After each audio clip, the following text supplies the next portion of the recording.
What's up? Larry? Not entirely. Let me explain, everybody. Alright? We're gonna get into that. I'm still gonna be drinking beer, just not as much. Yeah. So, um, the old man's on the fire department, has been for years, and has been on several medical calls. Okay? And he was having he had a heart-to-heart conversation with me about this.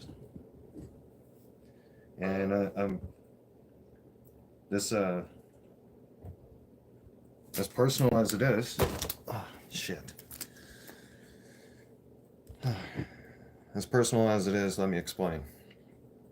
All right? I'm just trying to get sober. I'm still going to enjoy beer, but like a beer or two a day. I'm going to start out with 3, and then I'm going to move it down to like 1 or 2. And we'll crack cold ones in the evening. We'll do an evening show where I'm cracking a cold one. We'll crack a cold one after a hard day's work. Yeah. All right? But I'm just sick of drinking beer all day. My body can't handle that shit no more. It can't. I just got finished puking. Yeah. Mm-hmm. Yeah. That's why my body's shaking right now. My sugar level dropped. And I drank some Dr. Pepper to put my sugar level back. The old man had a heart to heart with me the other night. And he said, listen, bud. Your body can't handle this. I've seen some of your live streams. 15 in a day, you cannot keep this up. You've been drinking like this since your mother passed. This has got to stop. You're killing yourself.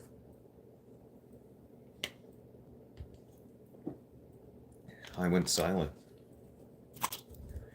Because I realized, he's right. Yeah. Like right now I'm going through withdrawals. Okay? And I'll explain why I'm getting the beers later. Because the beer is going to help me. I need a spot to put this. Fuck.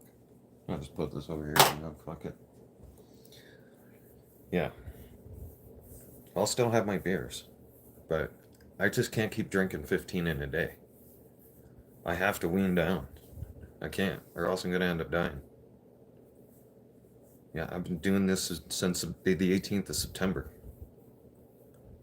Since Mom passed away. As soon as Mom passed away, where do you think I went? Straight to the fucking liquor store. Oh yeah. Fucking rights I did. I'm like, fuck this. I'm going to get beer. Yeah. And I was drinking my problem away. Mm-hmm. I got the weed vape still. That's helping keep the edge off from the withdrawals, but I haven't had a beer in 12 hours, 13 hours. And what I'm doing is fighting it off. And my old man warned me. He said, when you do this, you can't go cold turkey like you did with the medication. You almost died. And you're lucky you're to be alive. If you try that again, he goes, I can guarantee you won't make it. He said, all right. What's the plan? He said, well, this is the plan. He broke it down to me. I listen to my old man when he tells me to do something. Oh yeah. Yeah, I don't go against you, old man. No. Too much respect for him. So, what's the plan? I said, all right. You want a plan? Here's the plan. You only get 3 a day. Don't even have any of them. Any of the rest of them, don't even have them around. If you see that case of beer you're just going to keep drinking. How do you know this? He's like, are you serious right now? Listen to me. Been there, done that. Years ago. When I first met your mother, I got off the beer. I was drinking just as much as you. I was like, yeah, oh yeah. Yeah. Remember? Me and my roommate used to kill beers every day. All day. And still function at work. I couldn't keep that up forever. And it was around the same time too, because the old man was like 40. Yeah. And I'm 40. He said, your body can't keep this up. Your mother told me the same. I'm passing the message on from your mother. This has to stop. It's killing you. You're dying, slowly. Right now. If you don't stop, I'm going to end up burying you. And I just buried your mother. I'm not burying you next. That hit home, man. That brought tears to my eyes. Oh yeah. I went silent for a minute. And he goes, if you're not told, you're not going to stop. And you're going to keep being reckless. He goes, I know it hurts, and I know it hurts so bad. But you need to stop. Because that pain's never going to go away. And you can't just keep masking it either.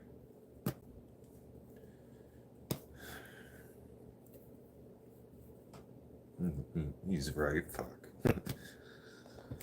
Like, I enjoy drinking beer.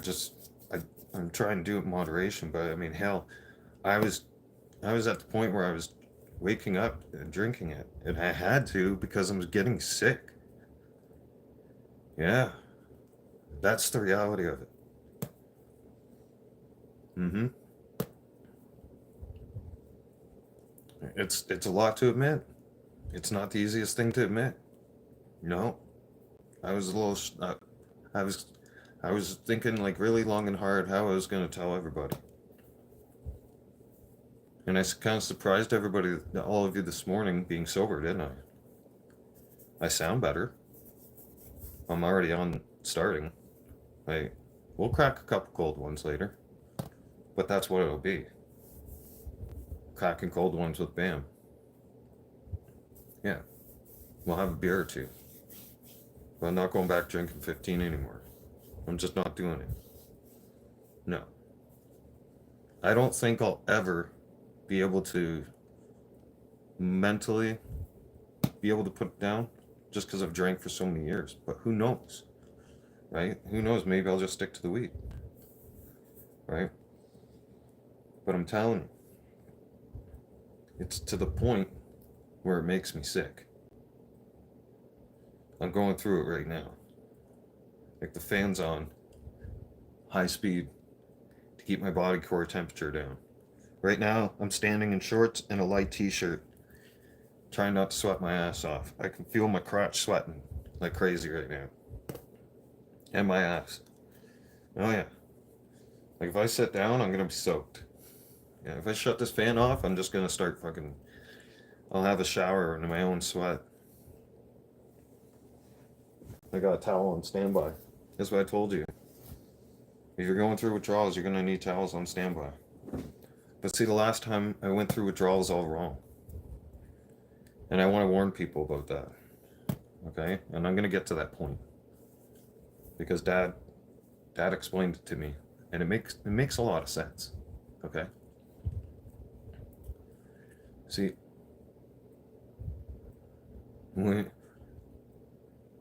Williams is cooking. Okay. Ronnie, good morning.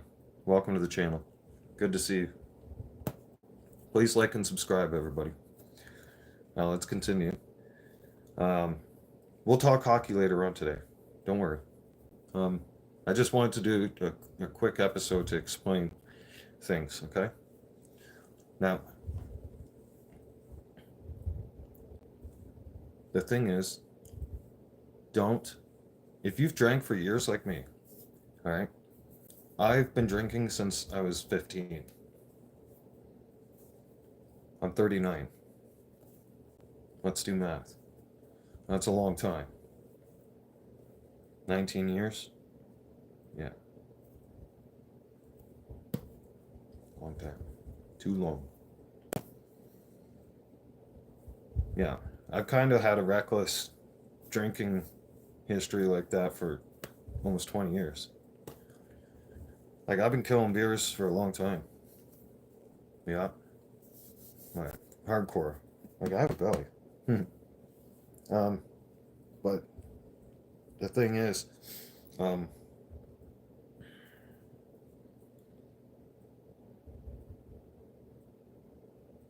I can't just stop right now. It's too dangerous. Because I said, Dad, if you just want me to stop, well, I'll just stop. And he said, oh, no, no, no, no, no. Don't do that. Please don't do that.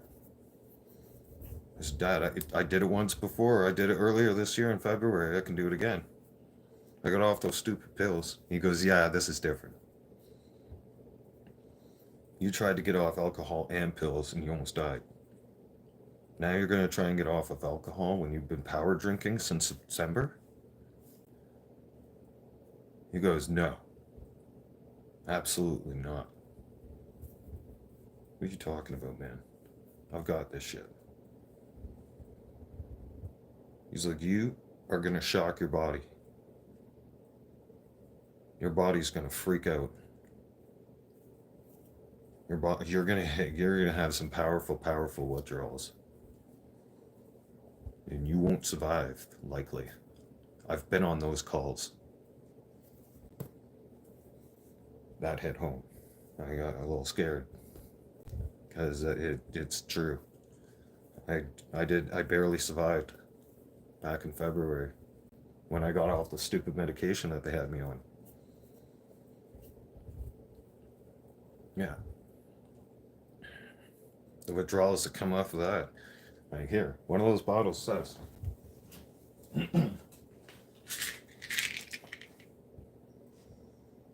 Take with food. Do not crush with food. Consult a doctor before coming off of this stuff. Meaning, do not be unsupervised coming off this shit.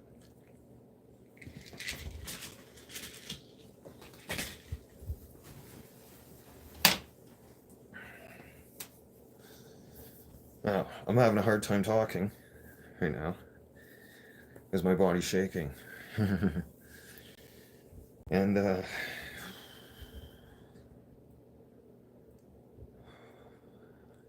body's not very happy with me right now.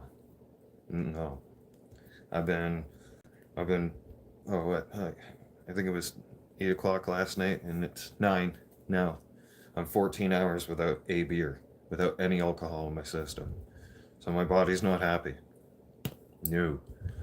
The longest since September 18th, since Mom passed. Okay. Take a little bit of the weed because that'll help knock the edge off right now.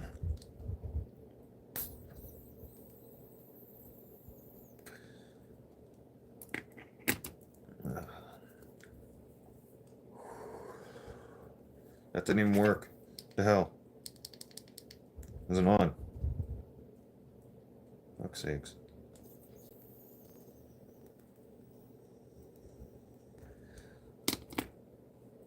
Like it shakes my whole body.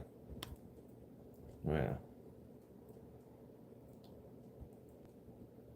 So, but I'll make it.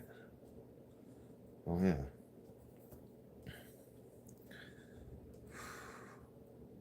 It just gets really, really intense. Oh yeah. Excuse me. When you're in hour 14, well, it really starts to hit you. Right before right before the live stream, I got sick. Yeah, I was puking my guts out. I hate puking. I'm trying not to puke again.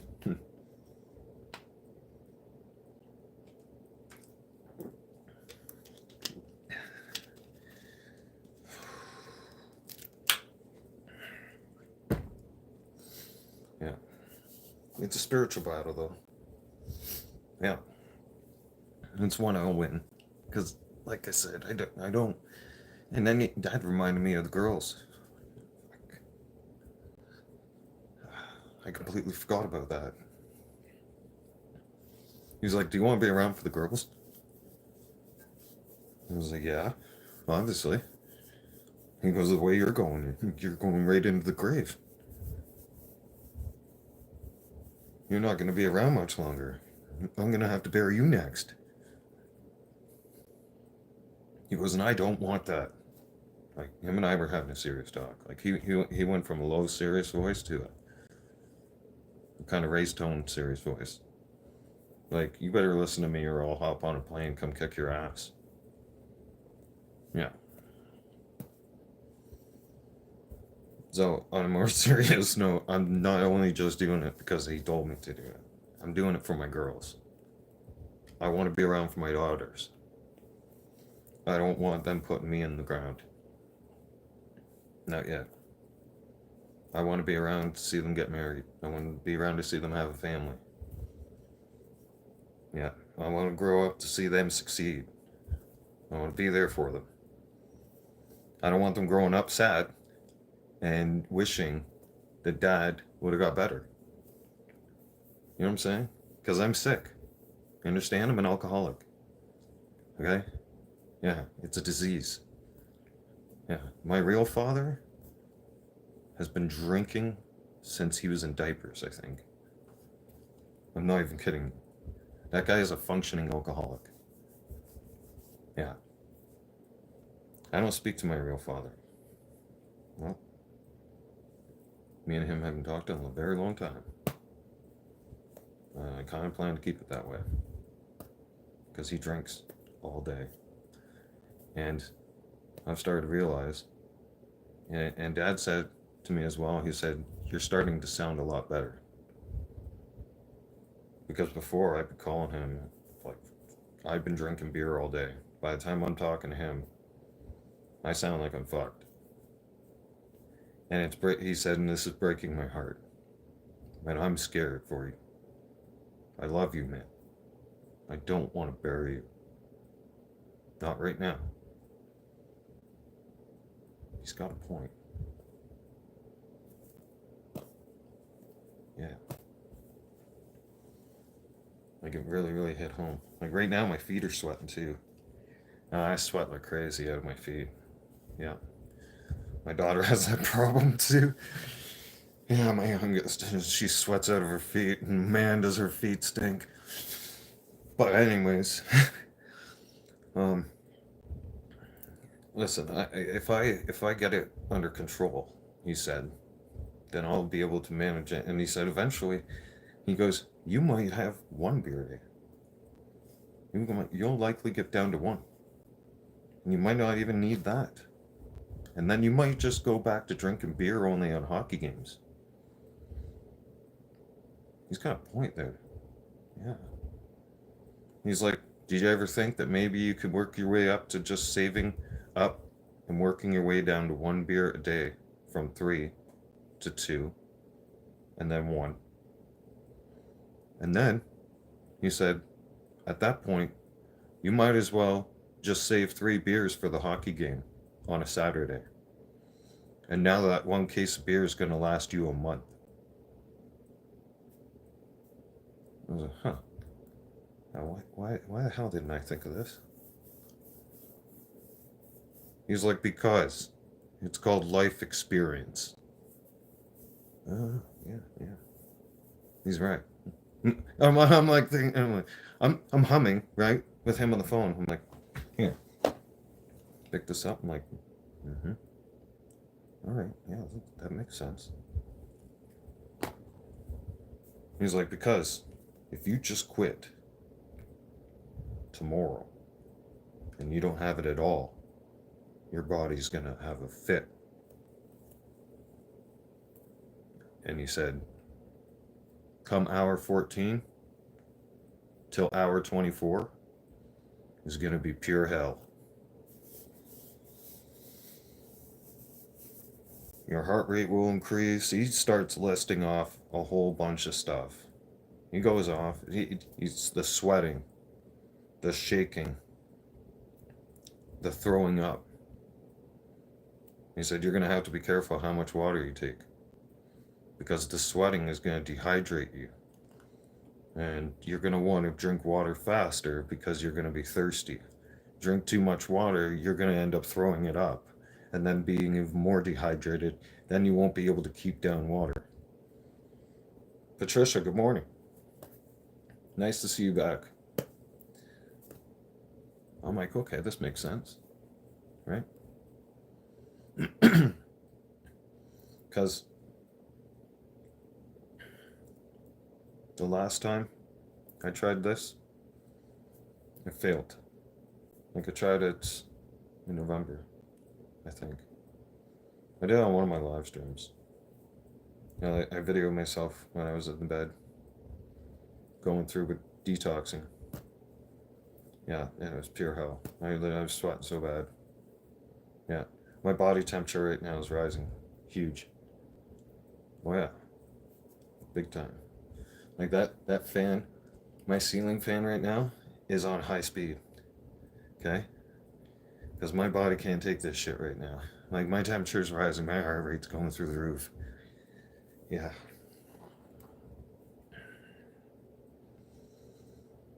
Like I'm trying not to puke right now.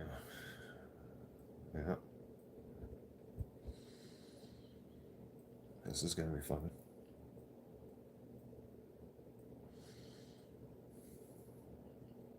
I'm gonna have to order that beer. There's gonna be no going for a walk today. No. Not a chance.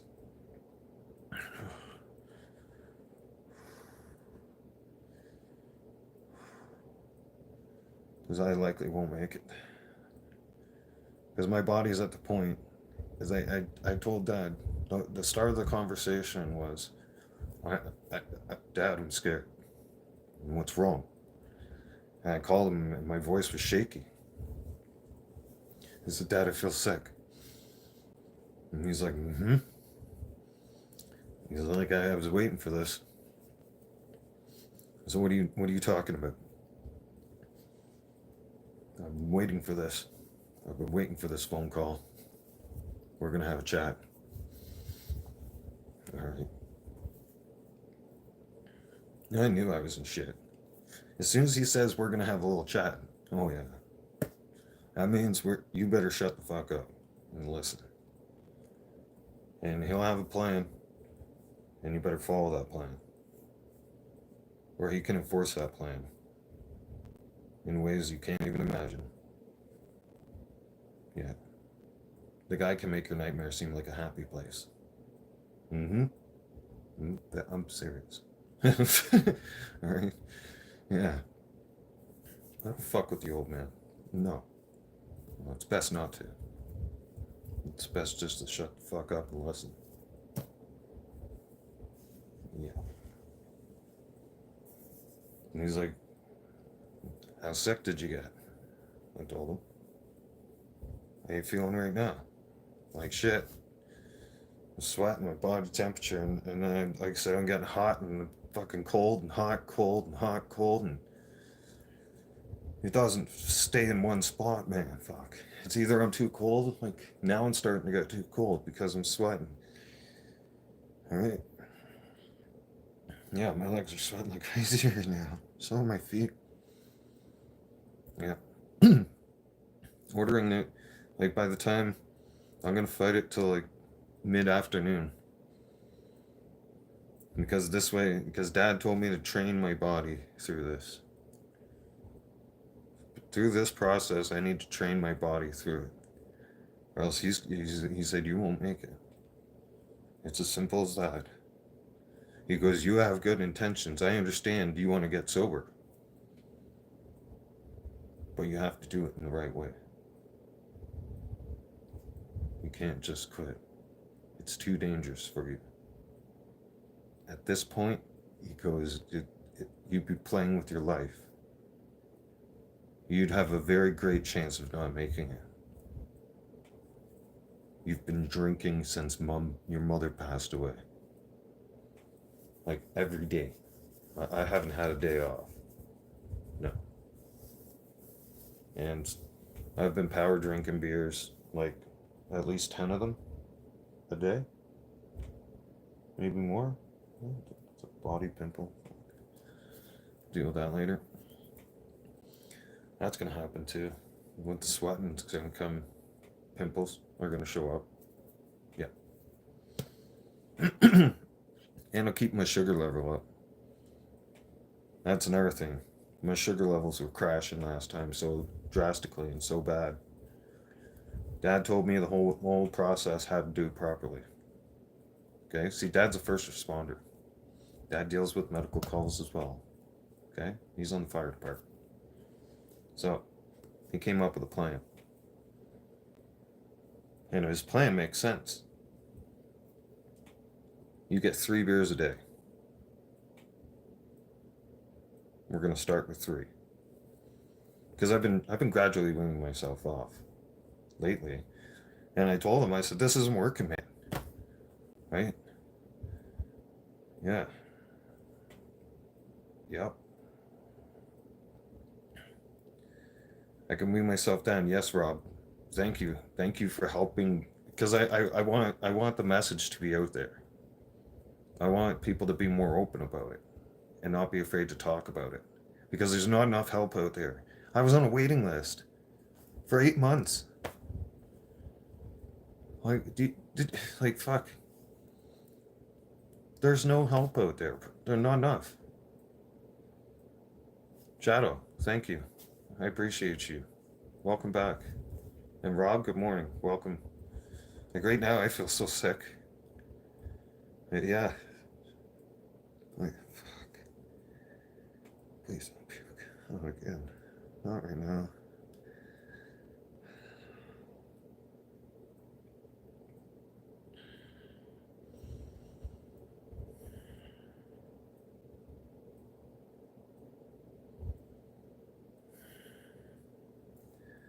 All right. I think it's gonna. I don't. I know. I know because I'm. Oh man, I've been puking, and I don't like puking.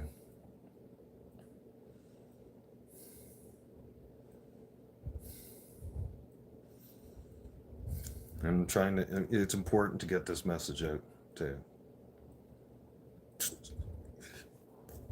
Fuck. Oh, please.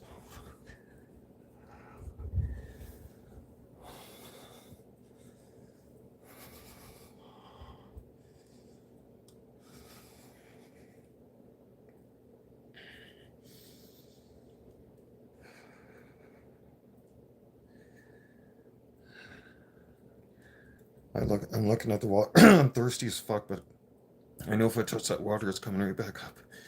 Right now. Thank you.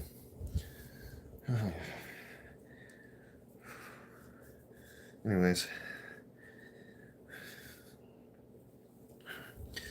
Dad said the plan is you only get 3 beers a day. And I'm biting my lip because now my lips are dry too. Fuck. I need water else. Throat's. Fuck.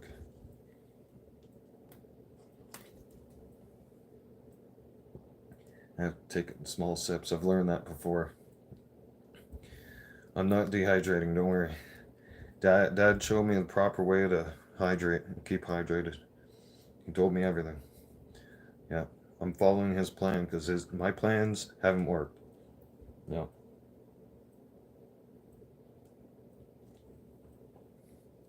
I keep failing.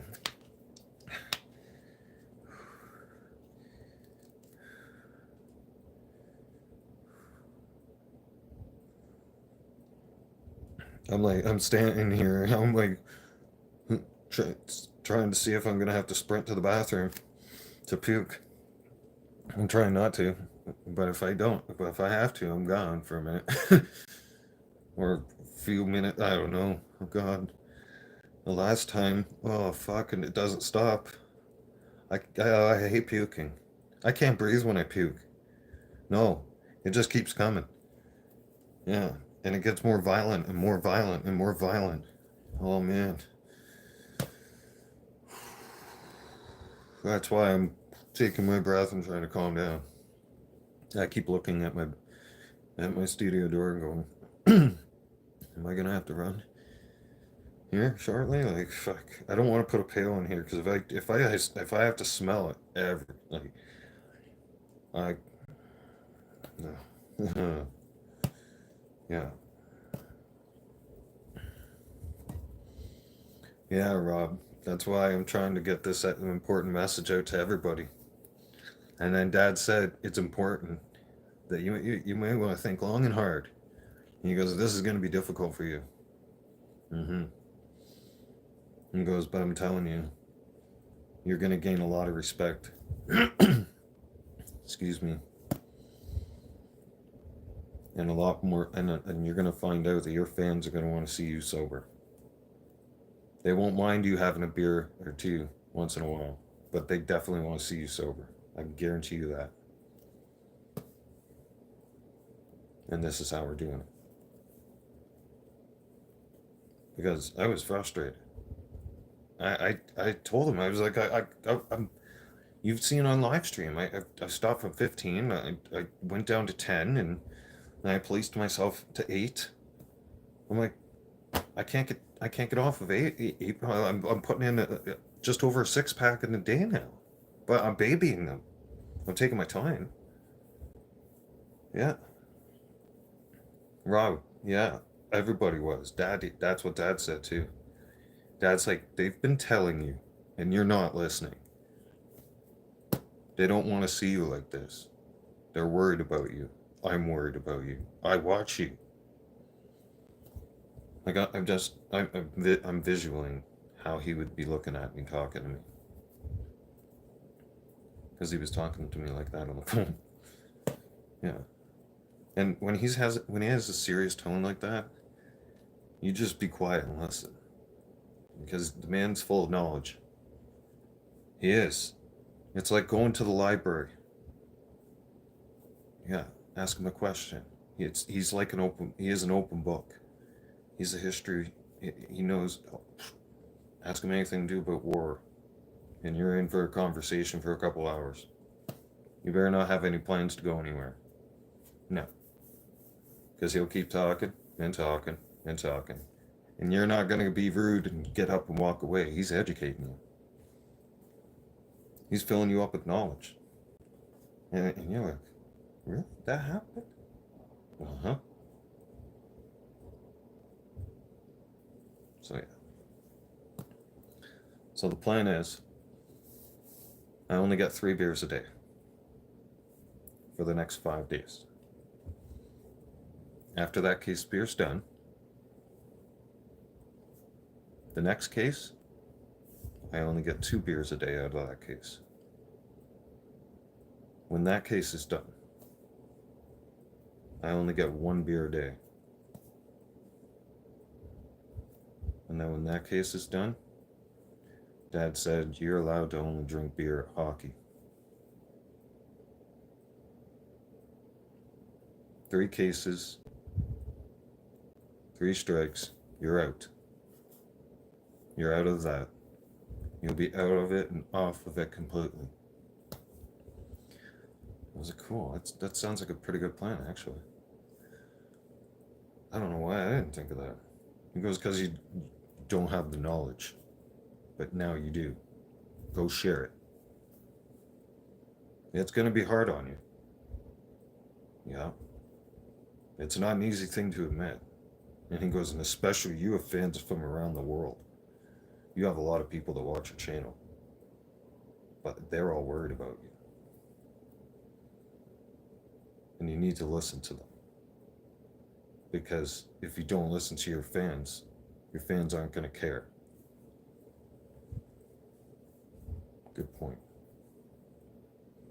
Because you want to be more successful online?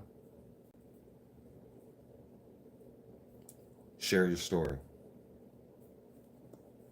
Tell them how to get off the alcohol, because you're going to be able to help other people. That will help people from around the world. And he goes, you will be blessed for that. He goes, it's going to be extremely hard to admit. And I'm imagining in my head, like he definitely would be pointing at me. Yeah. Excuse me. And it's not an easy thing to admit, being an alcoholic. No. It's not. And it's a disease. I had to do some more research into it. I've done a lot of research into it now, but I keep filling my head with knowledge and wanting to know more and more about it. Because Dad said you weren't able, the way you were doing it.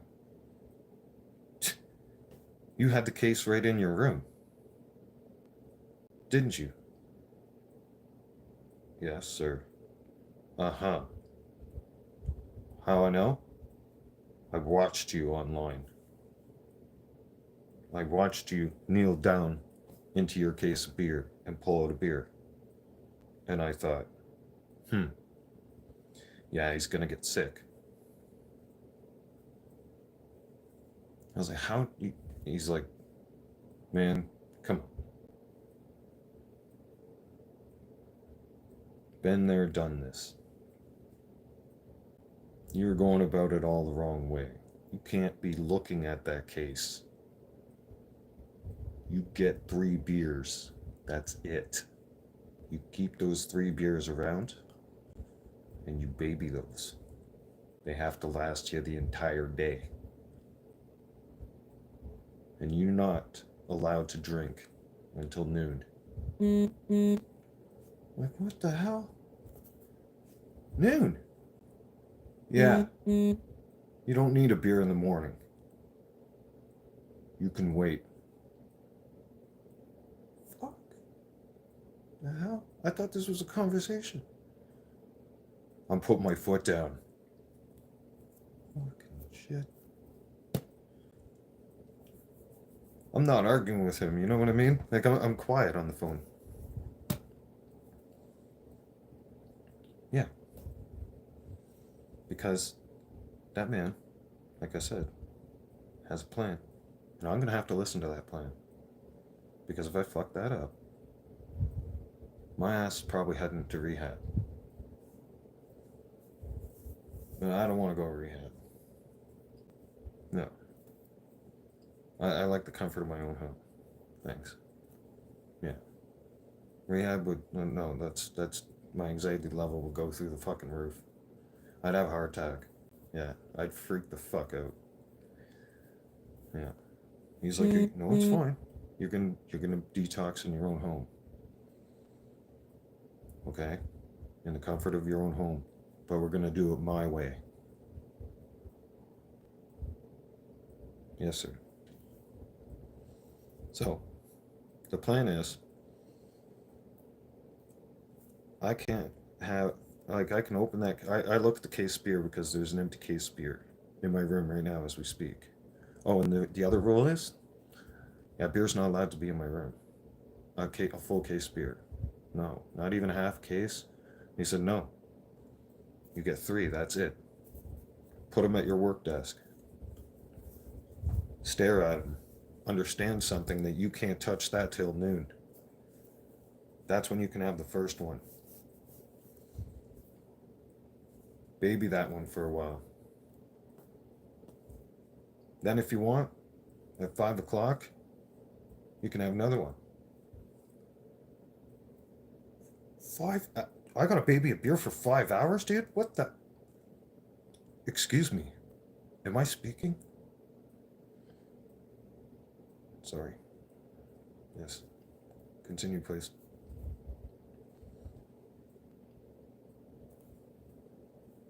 Nine o'clock will come around. Fuck. Anyway, I'm looking up. I'm like, this is like I'm back at home. Fuck. The hell? Turn my life around. Yeah, I'm glad you did. Yeah, I'm very lucky. I'm fortunate. And the old man's only doing this is because I have God in my heart. And he knows I've been going to church for over a year. And he's proud of me. And he says you're gonna keep going to church. But so 9 o'clock will come around, he's saying, right? So follow me on this one. And then you can have your last beer. That's it. Now, your body might not be too happy for the first week of doing this, but you'll make it. The withdrawals will slow down. Have a coffee in the morning. Smoke a little bit of weed if you need. But don't touch beer. Shit. This is like I'm back at home all over again. Yeah. I got rules now to follow. All over again. I'm almost 40 years old. You would think I would have gotten away from that shit. No. I'm like, Dad, that's just kind of seems like they're rules. He's like, they are. Like, I can imagine, I was imagining seeing how his eyes looked. Because that's how he would have looked at me. They are. Like, his face goes from nice, kind of, semi-serious to serious look. And he does that. When he's super serious about something, yeah. So, and you listen. Yeah, so that case beer is not allowed to be in my room. Yeah. No. It's to stay out of sight. Seeing as how I spend most of my time around here in the studio doing work anyways. Dad's like, you can't look at those. You can look at the three, but you need to understand something. You're not allowed to have any more than that per day. Oh, fuck. That was a good one. That sucker's coming along. Yeah. But yeah. Because Dad said, if I look at those three and I get that in my mindset and I remind myself, and he's like, and you remember my words. You remember how I'm telling you this, how to do this. And just think, if I'm around, and if you get caught with more than 3 beers. Yep. You got it, Rob. And, man, this is tough to admit.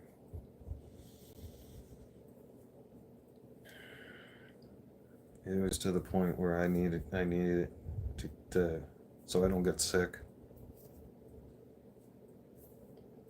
That's like the serious stage part where you're like, the next step is being on a ventilator in the hospital.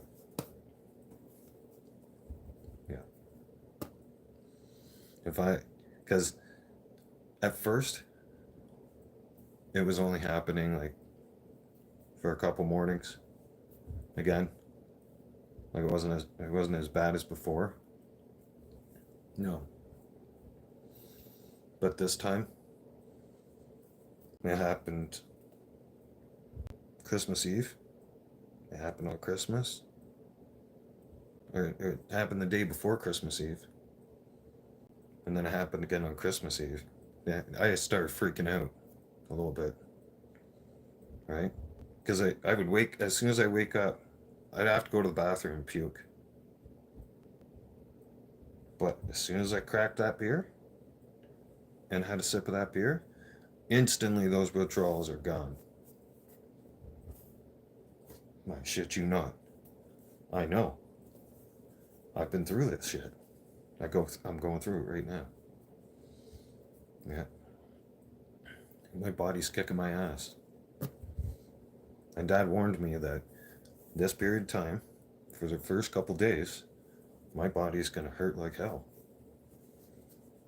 Yeah. He goes, by noon, once noon comes and you crack that beer, he goes, all that will stop. And then your body will calm down. You'll be able to keep that level till the next morning. When you get up in the morning, you're going to go through it again. The hell? He's like, because your body will get used to it. It'll get used to the withdrawal and coming down. You've been doing it wrong. Yeah. Excuse me. See? And I get gas. A lot of gas is coming out. Oh yeah. Lots. Big time. I'm just making sure. Okay. I'm just checking something on the computer. That chat is working. Okay. Yeah, so all this sick feeling, you can't eat. Dad's like, don't even think about trying to eat because you won't be able to keep it down. That's another reason why you've been getting sick. Yeah. Because this first day, Dad's like, your appetite, it's not even going to be there. You keep your sugar levels on up. Try to have some toast at some point, but don't overdo it, or else your body is just going to bring that right back up. I'm like, okay, that's why it's been happening to me. And I'm looking at my head. I'm like, okay, yeah, okay, this makes sense. Yeah, because I'd be all right after having one beer in the morning, and then doing maybe a beer or two while doing a show with all of you, right? But then I would go and do my thing in the kitchen, and that food doesn't last long. No. A couple hours at best, maybe.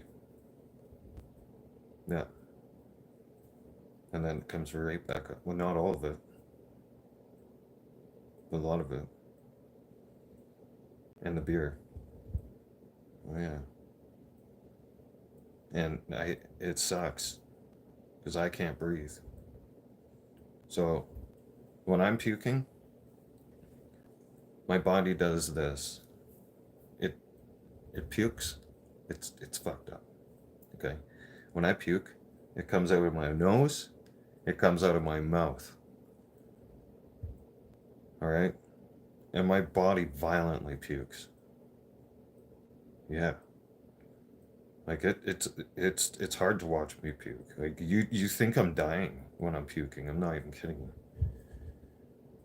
Like it's very painful to watch. Yeah. It's heartbreaking to see. I've been told. Yeah. The person that's monitoring me through this has told me.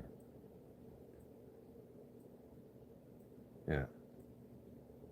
She has watched me go through it and it breaks her heart. Literally. Because I wasn't even listening. And she has to listen to that. Not anymore. Hopefully I get through. Well, hopefully I don't have to be puking much. Rob, stay safe and blessed. Thank you, sir.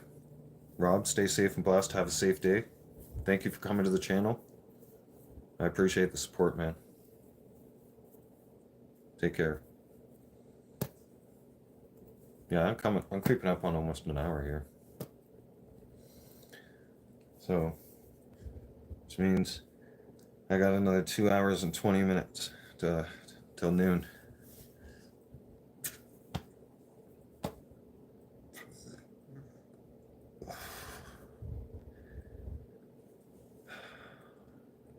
all the gas from drinking beer for days and days on end is coming out of me now. I'm like,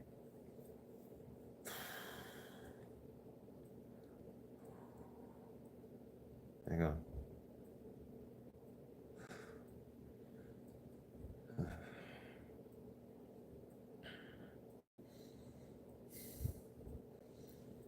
Two more hours.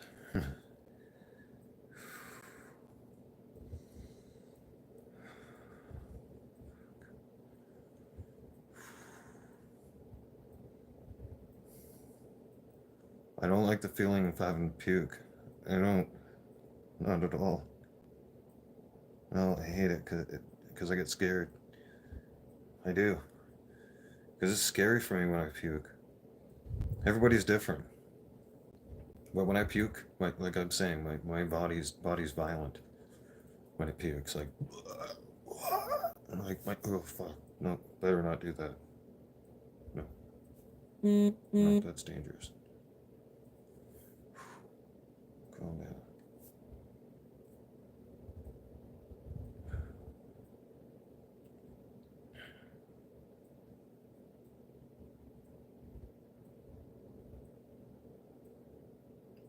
See, I don't know if it's gonna happen or not. I'm like contemplating running to the bathroom.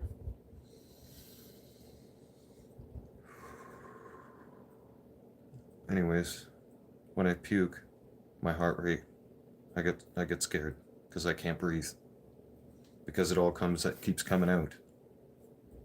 Yeah, like my body doesn't give me time to breathe, is what I'm saying. I don't get time to catch up. No, it keeps going. Ugh, ugh. It gets more and more violent. Yeah, to the point where I can't take it anymore, and it drops me on my knees. Like I'm already there hugging the toilet, but still, like I keep trying to flush it because I'm that person too. When I smell it and see it happening, I get even. Oh man, I go to town. I keep puking even more. Man, it's scary for me because once I can't breathe, it escalates my heart rate, and my heart rate goes through the roof.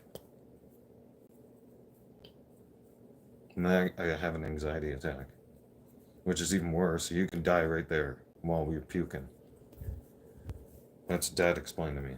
He goes, "You're playing with your life right now. This is your warning. You need to listen now. This is getting out of hand." I look over at my bathroom, right? Because he's right.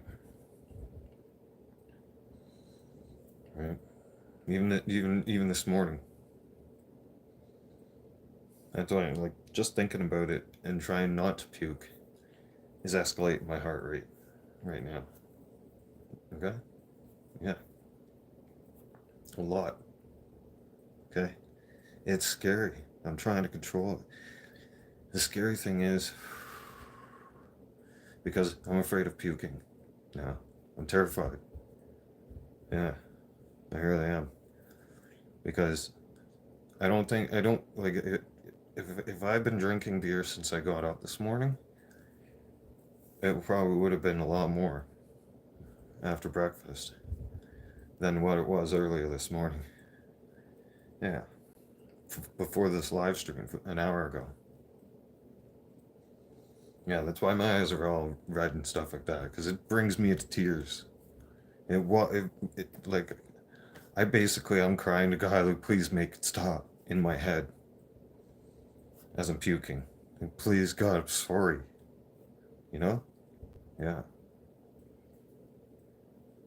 Thank you. Thank you all, Senior. Yeah. I know everybody was worried, and it was sinking in. It was just, I know. It was so hard, frustrating to admit and everything. Like, I just,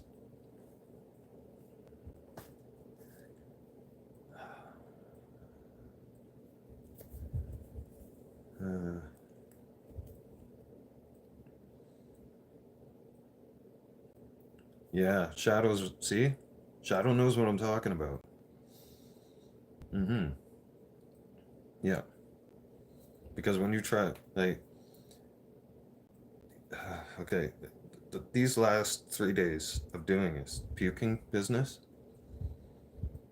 that's right. Like that's my body telling me like, hey, time to hit the brakes. We can't keep this shit up. Yeah. Yeah, and I don't want one of those either. Yeah.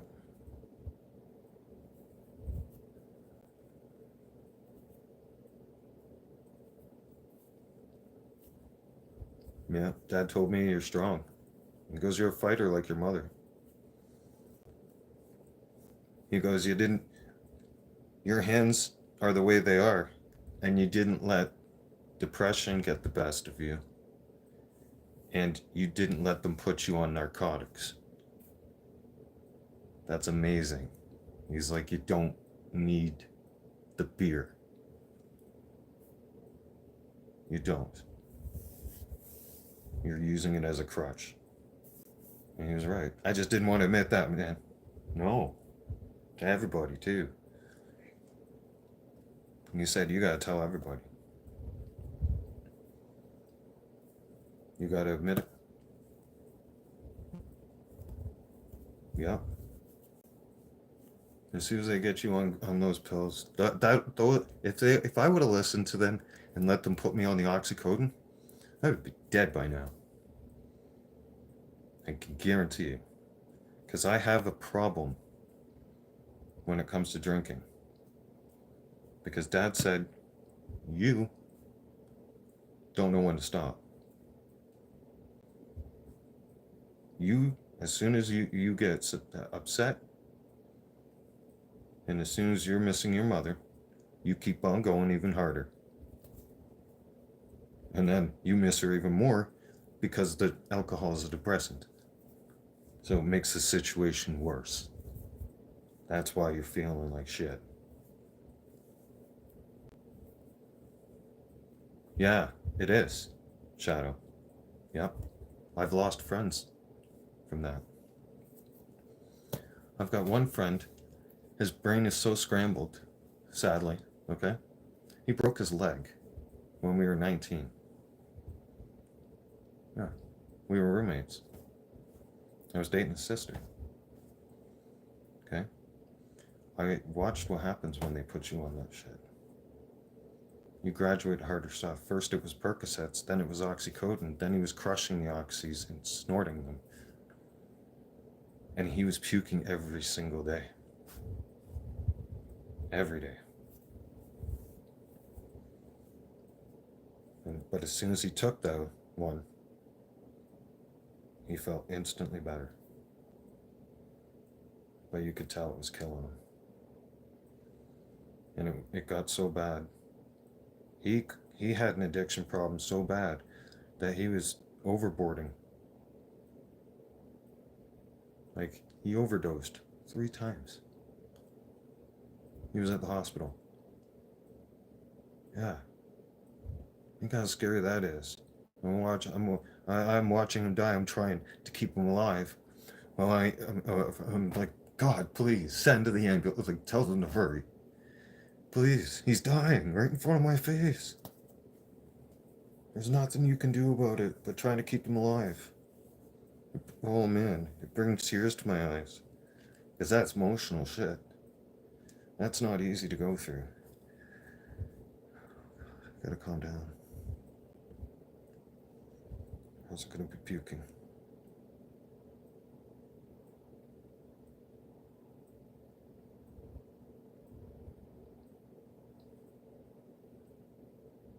Uh.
this is hell. Fuck.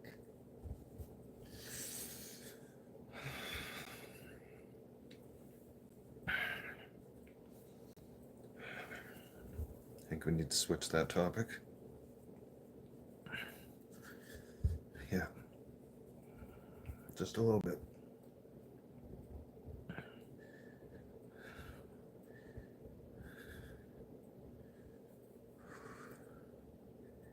See, my heart rate's going right through the roof right now. Fuck. So I have the stress ball. Trying to calm me down. Oh.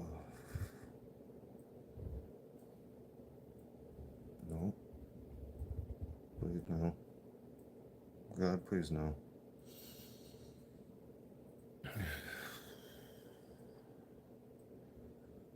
My favorite cars. I always wanted a Charger. Yeah. Like the Fast and the Furious movie. And then the other one I liked was the Mustang, the 67 Mustang from Gone in 60 Seconds. Yeah, when Nicolas Cage is ripping around in Eleanor. Yeah. I like that car. That car is awesome. Especially when he ah, shit. Ew.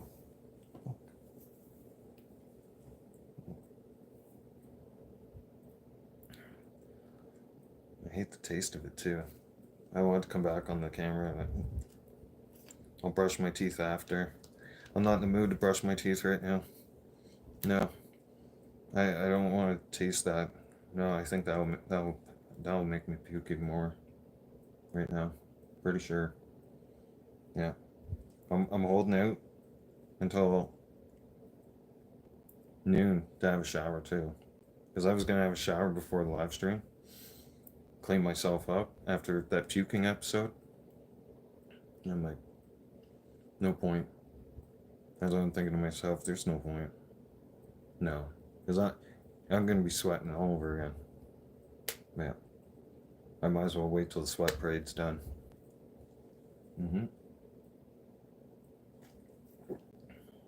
Because in these hours, right now, and I have to take small sips. I'm super thirsty right now. But if I drink a bunch of this water right now, I'm gonna be right back out in that bathroom. Oh yeah. I'm super thirsty. Yeah.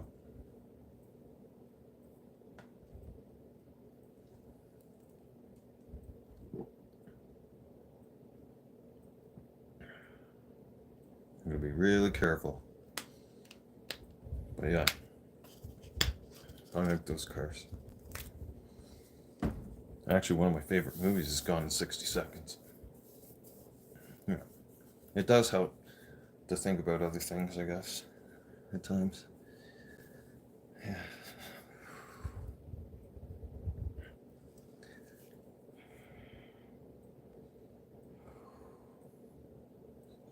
Trying to calm my heart rate down. Fuck.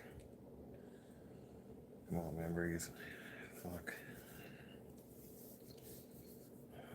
I can't panic. I go into a panic attack when I can't breathe. And that's what started happening to me at the bathroom there.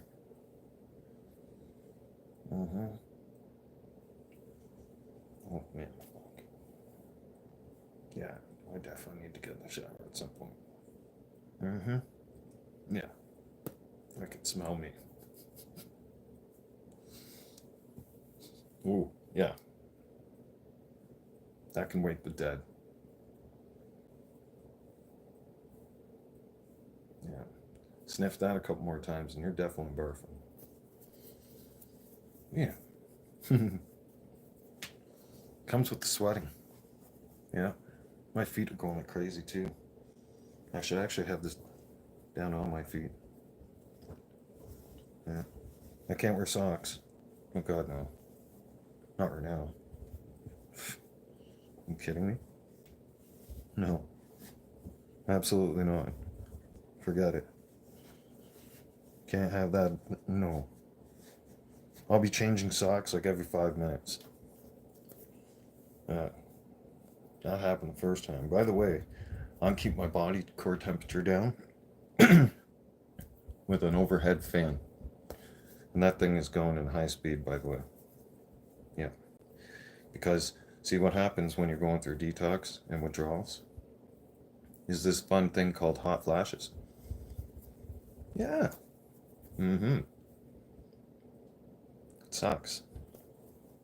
Been there, done it. Don't do it. Don't try to not have any kind of ventilation. No. Because that happened to me before. Yeah. That's why I said, screw this. I'm just going to continue drinking. Because I didn't want to go through this. This process sucks. It kicks your ass. Yeah. Like, it's not easy. Fuck no. It's painful. Like, your whole body aches. Oh yeah. Like the first day and day two, like day one kicks your ass. Day two gets a little better. Day three, things start to go back to normal. Day four, you feel great. Day five, you're feeling like a brand new person. I've been there, done that. I was sober right up until Mom got sick. And she was so proud of me. Because I got a message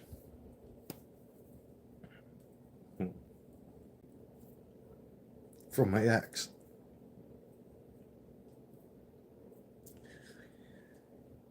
You need to get a hold of your mother. She's dying. Fuck. What? I'm sober. At this point, I'm off alcohol. I'm not on it at all. I'm like, I can't handle this shit right now. I just got sober. What the fuck? Oh man. So I dial Mom's number. Oh man. And she sounded so weak. Yeah. And I tear up because I was tearing up when I as soon as when I was trying to listen to her, I was trying to sound like a man to her, but she heard how upset I was. She's like, it's okay. It's my time now. I won't be in pain anymore. I'm like, you can't do this to me right now. Okay? You understand? I'm sober, Mom. Yeah. I've been sober for a while now. Well over a month. Like, I think it was like I was on 2 months or some shit. She's like, you sound a hell of a lot better. Thank you. Like I said, I did it for the girls and myself. I wanted to be around for the girls. She's like, I know. She's like, can I ask you something? When I pass, can you please not fall off the wagon? You fucking serious right now? You're not asking a lot, are you? That's what I said to her. I'm like, I'm already on my way to the beer store, dude. I did. I told her. We were having this conversation as I walked to the beer store. She's like, honey, please. Please don't. I'm like, Mom, Mom, are you kidding me right now? I'm not strong enough for this. I'm not strong enough to handle this right now. No. And we made plans. I was supposed to go home for Thanksgiving. She didn't make it to Thanksgiving. Nope. And man, as soon as she passed, the more I started drinking each day. Yeah, oh yeah. 'Cause it killed me inside. It was killing me inside. It is killing me inside. I've been bearing that hurt and pain with drinking. Yeah. I'm pretty sure my mother has channeled the message through my old man, who channeled the message to me. That's my thinking. Yeah. That makes sense to me. You know what I mean? Because it's probably breaking her heart, and especially it's Christmas. Now it's time to get my act together. The New Year's right around the corner. I get back on track. New Year, new bam. Yeah.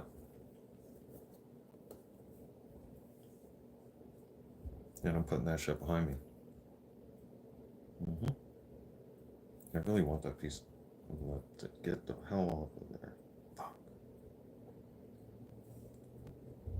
I'll get it.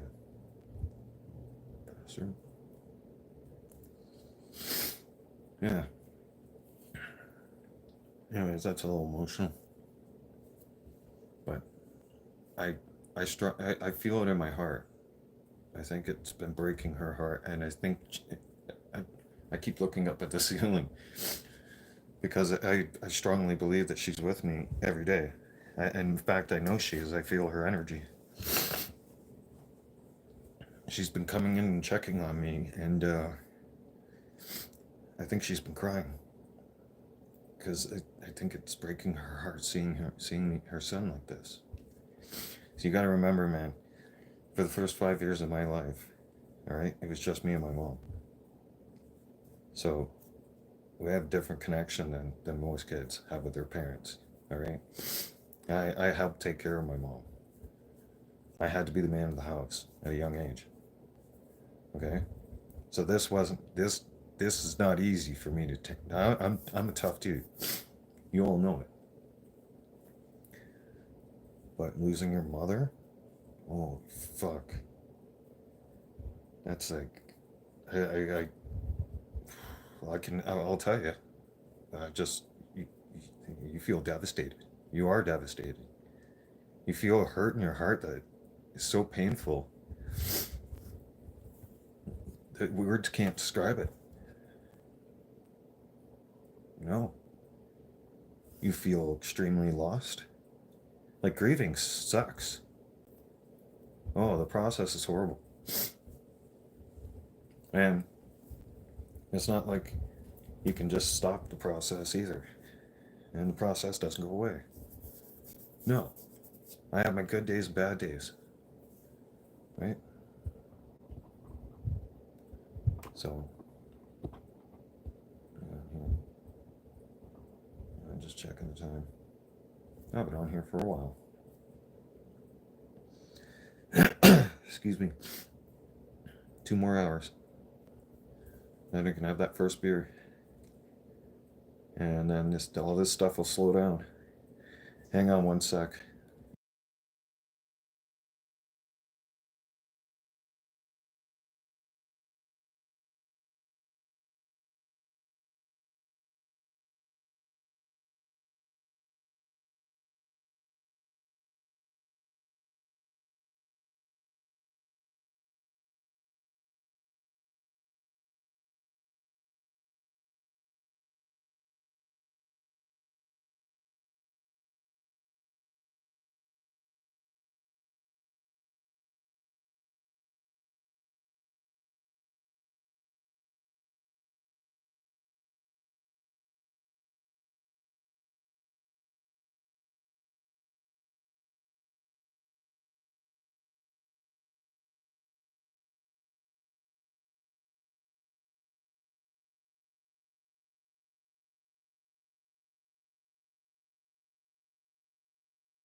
Alright, I'm back.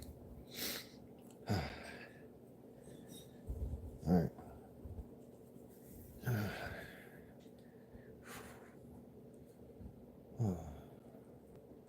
So I'm not going anywhere. No. I'm ordering the beer. That's what happened. Mm-hmm. My legs are so fucking weak. Oh yeah. Fuck. I don't want to sit down though. Every time I sit down, the feeling of puking gets worse. That's why I've been avoiding playing PlayStation today too. Yeah. This morning? Yeah, have you guys ever not noticed last few times I tried going through detox, I don't touch the PlayStation? Yeah, it's hard for me to focus. Yeah, because I'm trying to focus on not puking and going through the detox part. I gotta move my feet around, or else my knees gonna stiffen up right away. Fuck.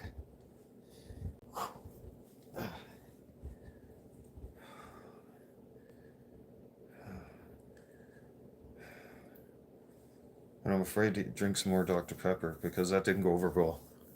I mean, I think my body took the sugar from it, but I'm pretty sure the carbonation stayed in there, and that kind of helped with the last puking episode.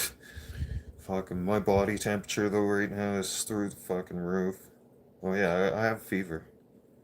Yeah, I'm fighting a fever right now, everybody. Yeah, that's why I have the water. And it's kind of cold, right? But here's the problem: when that's why the overhead fan works and helps. Here's the problem, okay? With getting too hot, you'll sweat a lot, and I mean a lot, and then that'll dehydrate you so fast. Because then you're gonna want to try and drink water really fast because you're gonna be super thirsty like I am now.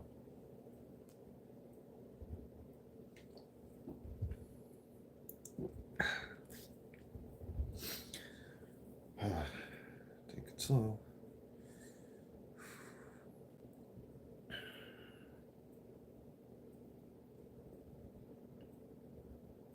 Oh god, I hope it doesn't happen again. Please no. Oh no. Not again. I'm tired of puking. My fucking stomach hurts. Oh yeah, my guts are killing me. Oh fuck. Yeah, fuck. It's brutal. Just brutal. It's another reason why I don't want to puke again. No. I'm trying to do everything in my power to avoid puking. Mm-hmm. Because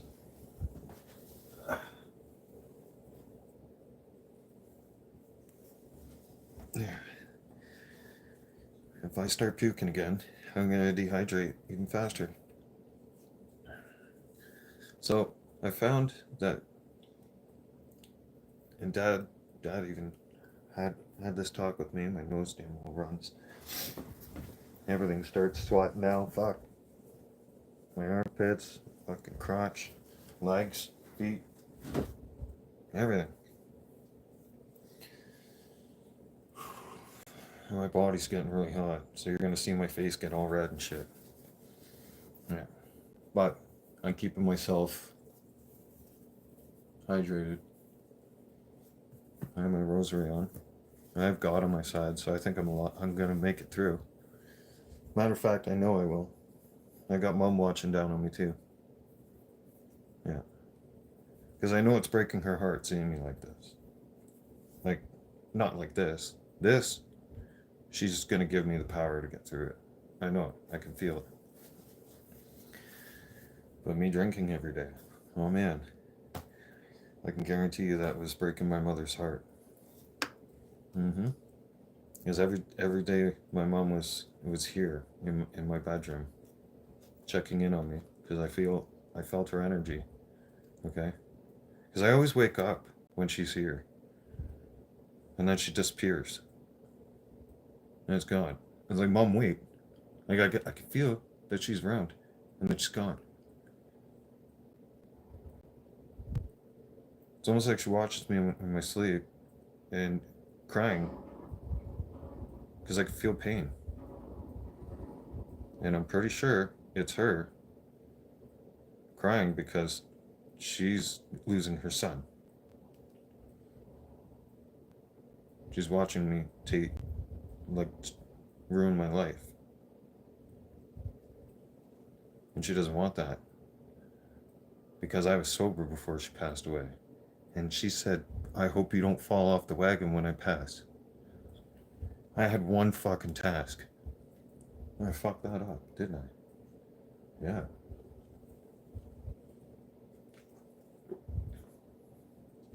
I had one job. Mom had just one request. I was letting her down. Yep.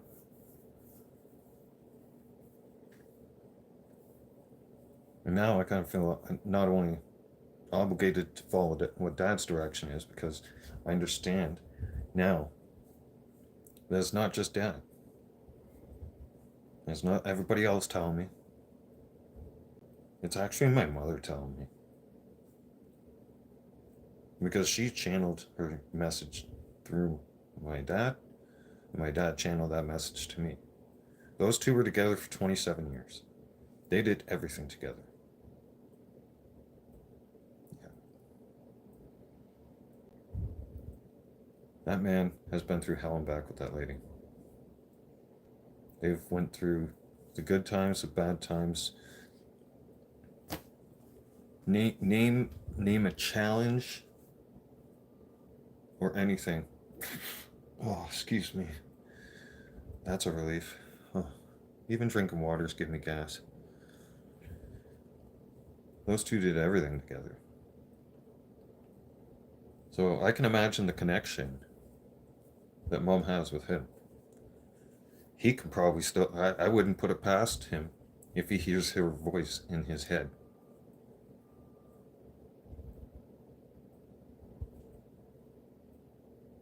And I'm pretty sure she said along the lines to my dad. Matter of fact, I can hear Mom in my head.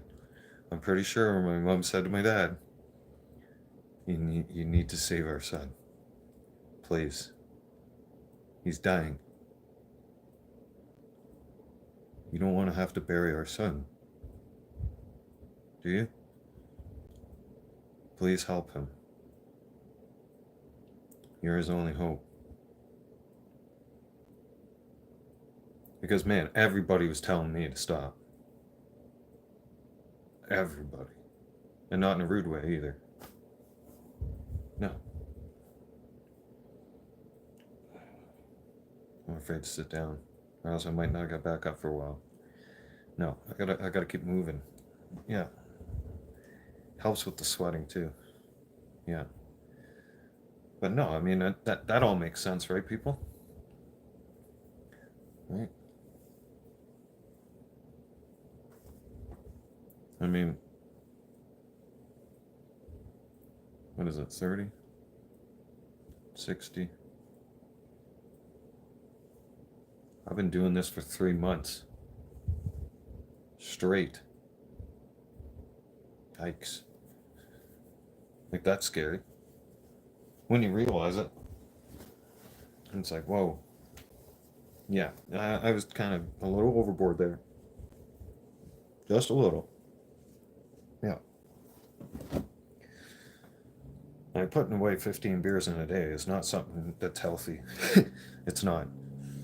And I'm not proud of that. Let's be clear on that one. Okay? Yeah. No. Not proud of that at all. Okay? Because I just stopped giving a shit. Yeah. Because this was going to be my first Christmas without Mom around. All of ours. So it was really like this year, quite, I kept this from everybody. I put on a good face, didn't I? Yeah, I masked it up. But Christmas, man, Christmas Day, I bawled in the shower. Oh yeah, the tears could not stop coming. I'm serious. And Mom passed away on a Wednesday. So it made it even harder. Christmas morning to me, it hurt badly. So bad. I was like, fuck this shit. Like, I don't want to feel like this right now. But the problem is I found myself later on in the afternoon sitting listening to Christmas music, the kind of Christmas music Mom would listen to, and the tears just kept on flowing.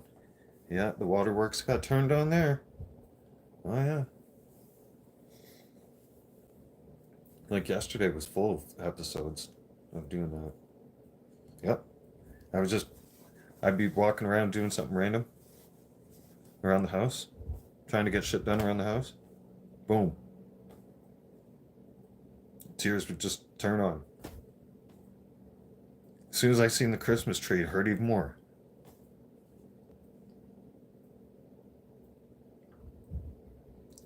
I couldn't even look at the Christmas tree yesterday. I did a couple times, but it was hard. I tried to put on a good show for everybody, say Merry Christmas and hide it. Right? Grief. I can't explain how much it hurts losing your mother. Words cannot describe it. Those of you who have lost your mother, you know what I'm talking about. You know the pain I'm in. Oh, you definitely know it. And you know it's real and you know it hurts badly. God, her birthday is right around the corner and so is Mother's Day. Shit. Oh, fuck. And I'm going to be dealing with sobriety on top of it. That's so. You guys want to talk about challenges coming up? Fuck. Holy. That's going to be real interesting. Yeah. Because you got in May, right? My mother's birthday. Well, Easter was always favorite. Like, I remember she used to hide Easter eggs around the house for us. Yeah, so Easter's going to be a little hard. You know, we go to church and all that stuff. So I'm going to have to make sure I don't. By then, I should be only drinking beer on hockey days, like on a Saturday night, right? And that'll be just 3 beers for the three periods of the game. 1 beer for each period. Yeah. But then Mom's birthday happens, and Mother's Day is right after that. And I fucked up. I didn't call her on Mother's Day and her birthday this year, and that was my last chance. Ah. And I've been living with that. Oh, it hurts. Oh, fuck. We weren't on talking terms for a while. I was even a piece of shit and didn't call her last Christmas. Fuck.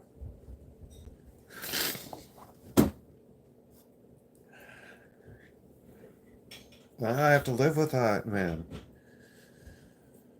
Yeah, it's painful. It's painful to deal with that. Like, it just hurts beyond belief, I'm telling you. Like, it hurts so bad. And, oh man, like, you guys want to talk about challenges coming up? Man, it's not going to be an easy ride this year. No, not the new year. But, like I said, new year, new BAM. So, yeah. You'll get through. It's not going to be easy. Well, as long as I keep going to church and keep talking to Mom, I think the visits from Mom will happen more often and for longer, and they won't be as short. Because they're short-lived, I can understand because she's crying, because it's breaking her heart seeing her son like this. She's watching her son die. She doesn't want that. I owe it to my mom. I had that one request from her. And by the way, Mom and I put all our problems and everything, like everything that was bad, got pushed underneath the bridge, kind of thing. I forgave Mom for everything in life, everything. I told her I was sorry for everything. I told her I was sorry that I didn't call her last Christmas, and I was tearing up too. And she's like, breathe, because when I get upset, my heart rate goes up. And Mom knows how much it hurts. She goes, I know. I felt your pain last year. I felt it. Damn it. She's like, I tried to call you on your birthday last year, but she's like, you changed your phone number and you blocked my phone. And your brother and your father. I was like, yeah, I know, I didn't want to talk to anybody. I was kind of pissed off. I was pissed off that I lost my family. Yeah. The last time I called my mom on her birthday and on Mother's Day there was in 2020 when they sent her that Ask My Ex. I didn't really talk to her much after that. No. Like very, very little. It wasn't. No. We were arguing each time. I'm not going to go into details about everything. No. You guys don't need to know. My point is this. I've been living with regret. And that's been very hard on me. Yeah. I've been living with the regret and that pain and not letting it go. Not forgiving myself. My mom forgave me, but to me, and she said she forgave me, but to me, I was still carrying that pain. And then hearing her that she's dying was like, I don't have enough time to make things right. Shit. She's living on borrowed time right now. And the clock's ticking. And I don't know how long I got left. For all I know. Fuck. I thought to myself, like, I gotta get together. I gotta go see her right now. Right? I'm trying to make plans. I'm trying to figure out, like, okay, when can I go? How can I afford it? All kinds of things. I'm trying to make plans. I'm like, fuck, with my luck, she's gonna be gone. That was on Tuesday. Yeah. I had it figured out. I'll get a ride there. I'll drive. I'm not very comfortable with flying. Flying scares the shit out of me. It does. I'm not really a plane person. No. Mm-mm. No. Mm-mm. No. Me and the heights thing, I don't get along with heights. Yeah. So I don't fly around. No. But look at the idiot Trudeau. Justin Trudeau says, hey, we need to go green. We need to be carbon tax friendly. Listen, asshole. You're another reason why I was drinking. Yeah. You gave me a reason to drink. Look at my country. Yeah. When Mom passed, though, it was like a switch went off in me, and I just stopped giving a rat's ass. Yeah. I did. I stopped caring. And the keyboard showing up. Me buying this thing a couple days before Christmas. was kind of my mom's gift to me, showing me like, hey, you can keep your mind off of the drinking all day. Use your keyboard. Type deal. Like there's a message behind everything. You just have to be able to take some time and read into it, the message. But man, a switch went off of me when Mom passed. Yeah. And the longer the closer it got to Christmas, I was like, the more this is gonna hurt. And I've been channeling my hurt and pain right online. Oh yeah. I talk about Trudeau on a daily basis. I roast and toast that motherfucker. Every chance I get.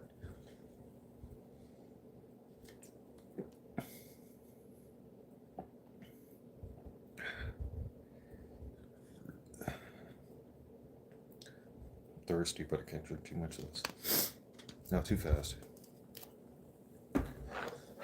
Yeah, Justin Trudeau, you made my drinking worse. Yeah. I was sober in the summertime.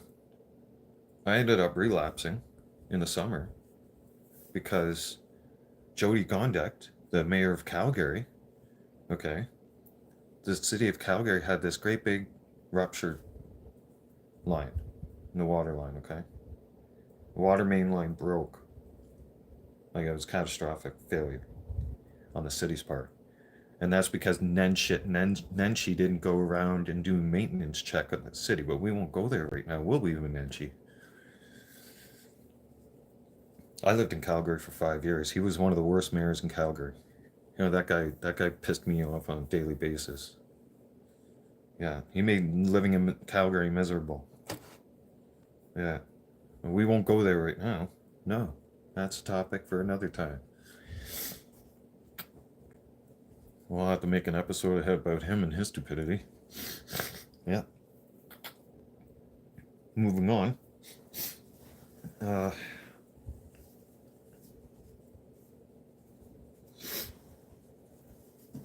I was sober. Okay. I've been sober for a while, and I wanted to call Mom and let her know. And let her know I'm finally sober, like changing my life, right? I want her to be proud of me.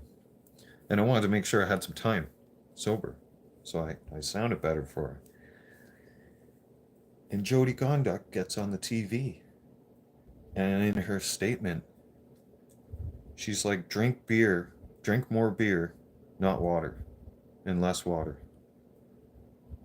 I'm like, you really just didn't say that, man. What the fuck? Oh my God, I am struggling with being sober, and you just brought up drinking. You just gave people permission to drink. You just encouraged drinking. Are you fucked? Thanks a lot, bitch. Now I gotta go to the beer store. Cunt. Fuck. I'm like, great, thanks a lot. Thanks for saying that. I was doing awesome. I avoided it. I don't know, like 2 weeks, something like that. More than 2 weeks. Clear and sober. No beer. None. Just a little bit of weed here and there. That's it. And Jody Gondek turned around and said something like that. Do you know what that did to me? Like, I struggle being an alcoholic and being sober. That has been my biggest struggle in life. It's been huge for me. Yeah, it's been my hardest struggle. My demon. Those are my demons. Yeah, and they're constantly knocking. All the time. Every single day. It's us. Let us in, dude. Come on, it's party time. We got beers. Come on, dude. You know you want to do it.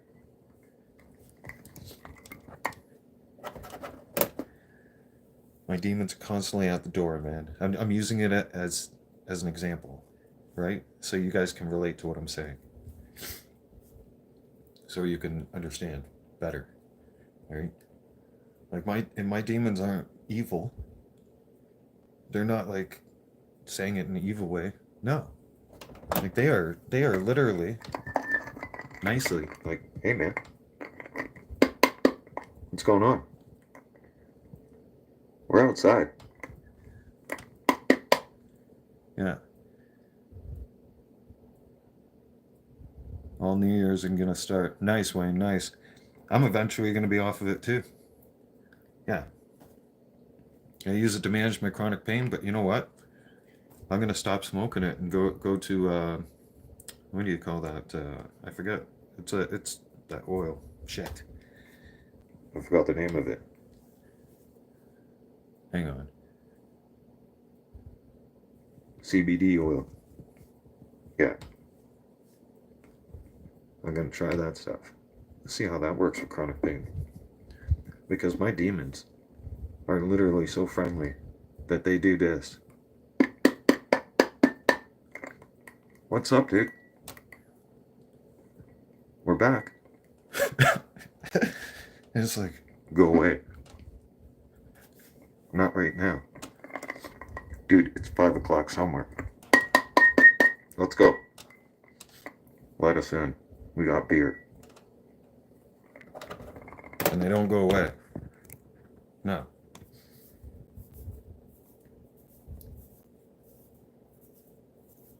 Yeah, well, I'm still gonna try that. My nose is running, damn it.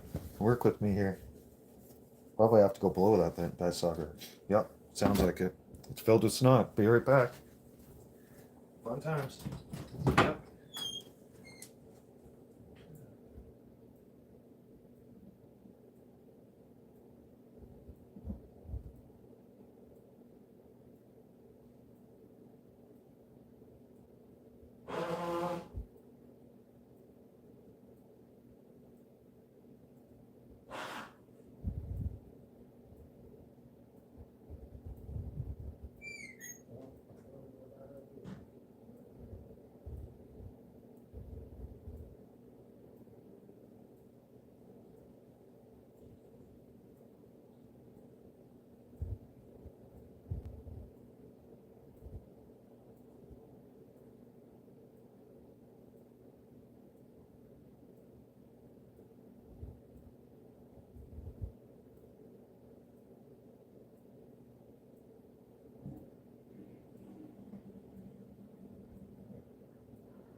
Well, since I was in the bathroom, and you get at that age where you're just like, you know what? I'm here. I might as well pee. Yeah.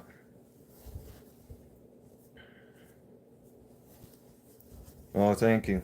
Oh yeah, I will. I'll make it through. Oh yeah, I got God on my side and mom. I can't lose. Like, and dad support. So that's three, and you guys. So I got everybody on my side. I'll be alright. Well, this will pass. What time is it? Fuck. 10:33. Oh God. When you oh fuck. When withdrawals happen. See, I'm trying to keep busy. I might be live streaming the whole damn day. I don't know how long this is gonna last. I might wait all the way until noon and then crack that beer and then show you guys that, hey, these symptoms are going to come right off, right down. They will drop dramatically. Yeah. And then I'll look at the other two and I'll be like, okay, 5 o'clock, the next one. Because at least that'll calm the withdrawals down. Taking the one at noon, right? And then that one, I look at the clock and I'm like, I can't touch the next one until 5 and train myself. No, Wayne. There's a plan. Wait, hang on, let me explain. The plan is because dad said you can't just stop because I've been drinking for too long. From September 18th to December 25th. I've been power drinking 15 beers a day. I'm serious. Yeah, that's dangerous to come off of. It is. Super dangerous. Because my body is so used to having alcohol from the time I wake up to the time I would go into sleep. Ever since mom died, fuck, man, I gave a shit. I didn't give a shit about anything anymore. No. I was like, fuck this. That was my attitude. Fuck this, fuck the world, fuck everybody. I ain't listening to shit. There ain't nothing that means fuck you. That's the attitude I had. But here's the plan. Seeing as how I couldn't control myself, Dad came up with a plan. Because all my attempts are failing. He's like, and you keep relapsing. So he goes, we gotta go back to as if you lived in the house. I gotta give you rules to follow. I'm like, rules? What the hell is he talking about?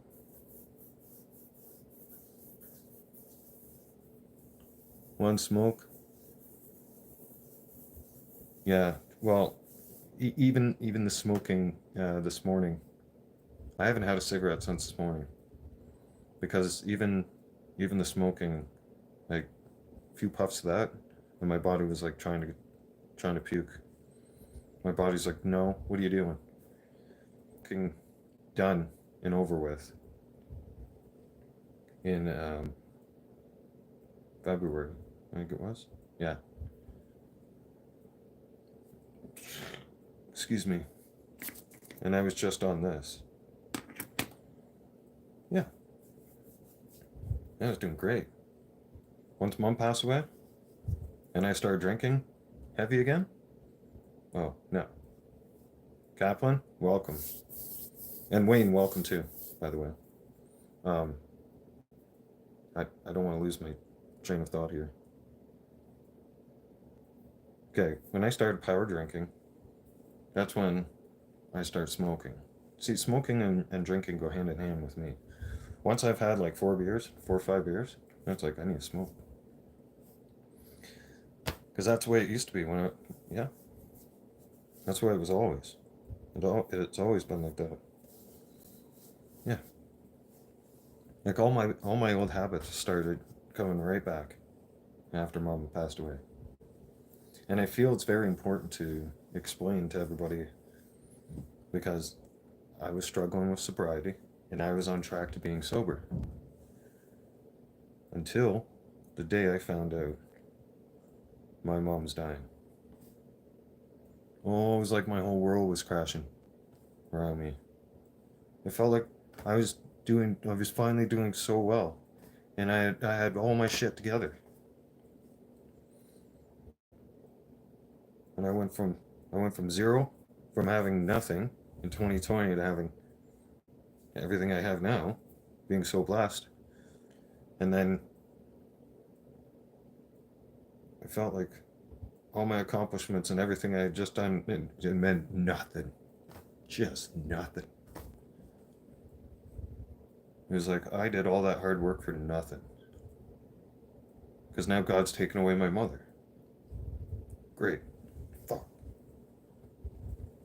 That was my attitude. Yeah. I had a hard time with that. Yeah. As I felt like. And this sounds I missed church one Sunday. Yeah. No, sorry. 2 Sundays in a row, I think. Yeah. It was kind of. I basically. Um, so, this is hard to admit, but God knows it, and God's not God's not mad at me about it anymore. But I was doing good too, you know, going attending church on Sundays and shit like that. And with what had happened to mom, with hearing that news, I was kind of mad at God. I'm like, really, really, great timing, man. Right before my birthday, huh? Fuck, fuck you, man. Yep. And then I stopped wearing this too.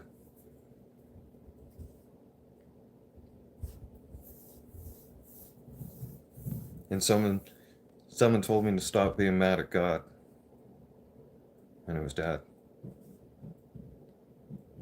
It was like God had channeled a message through my old man. He's like, you know what? I can tell you're not going to church anymore right now. Oh, really? It's that noticeable, huh? Yeah. Online it is.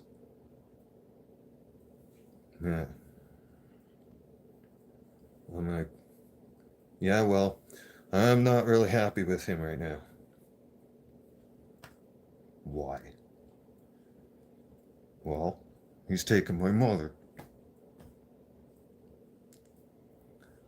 God does things for a reason. You ever think that it's finally your mother's time and he just wants her not to suffer anymore? Do you ever think he's answering her prayers because she's tired? Her time, she's done fighting. She's fought for years. She's done. She doesn't want to do this shit anymore. She just wants to go home. He's like that, and that's not a reason to be mad at God. He's like, you are drifting away from your faith, and you need to stop right now. He's like, you're not going down this path. No, no, you're not. Because this is a reckless path, and you know it.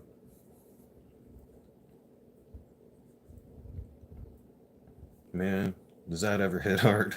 And it's like, damn it, you're saying some pretty deep stuff.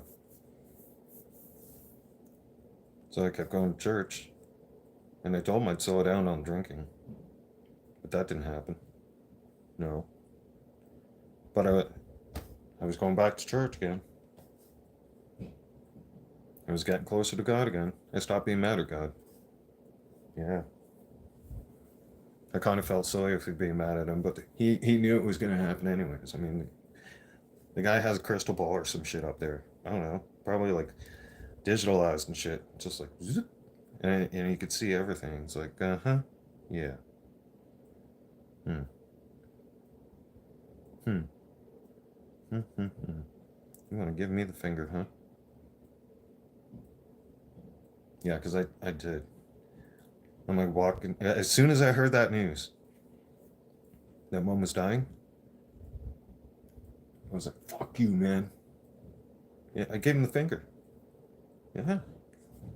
I'm telling you, it's the truth. I was mad. Yeah. I didn't hate God or anything. Well, I felt just really angry at him. Because I was like, man, this is not the good timing right now. No. This is going to be my last birthday and I don't even get to see her.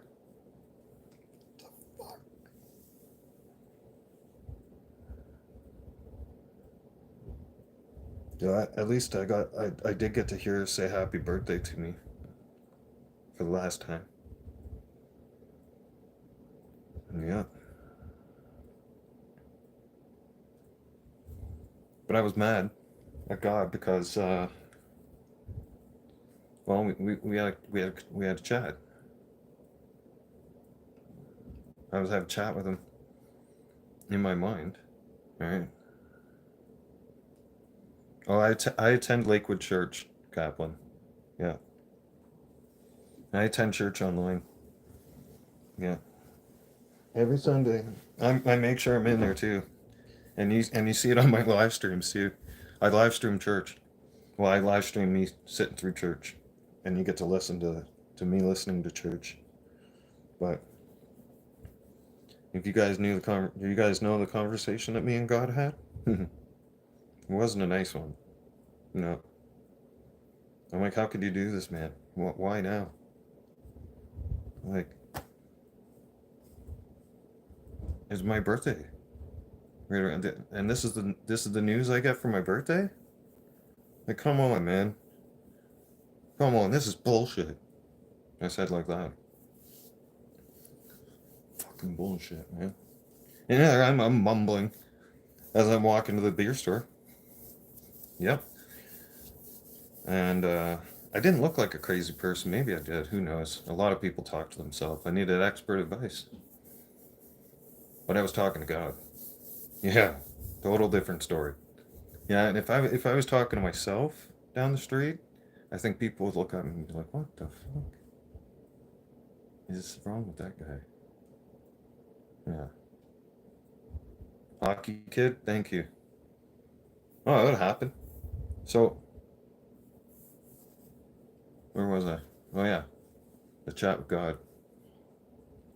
I was like, man, you're not even giving me a chance to make up for last Christmas or her birthday. Are you kidding me right now? You can't do this, man. Fuck you. Fuck punk. Your ass is lucky you're not down here. I'm like, we're gonna have fighting words. Yeah. And I guarantee you God's sitting there at his crystal ball going, yeah? Yeah. You wanna give me the finger, huh? Really? You're gonna play that game? Oh, alright. Take a little temper tantrum. Mm-hmm. I've got something in store for you. Yeah. So everything that was going good I stopped caring.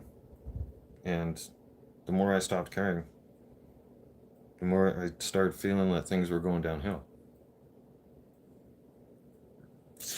Excuse me. I felt like I was losing myself. Yeah. That's a hard thing to admit. Fuck.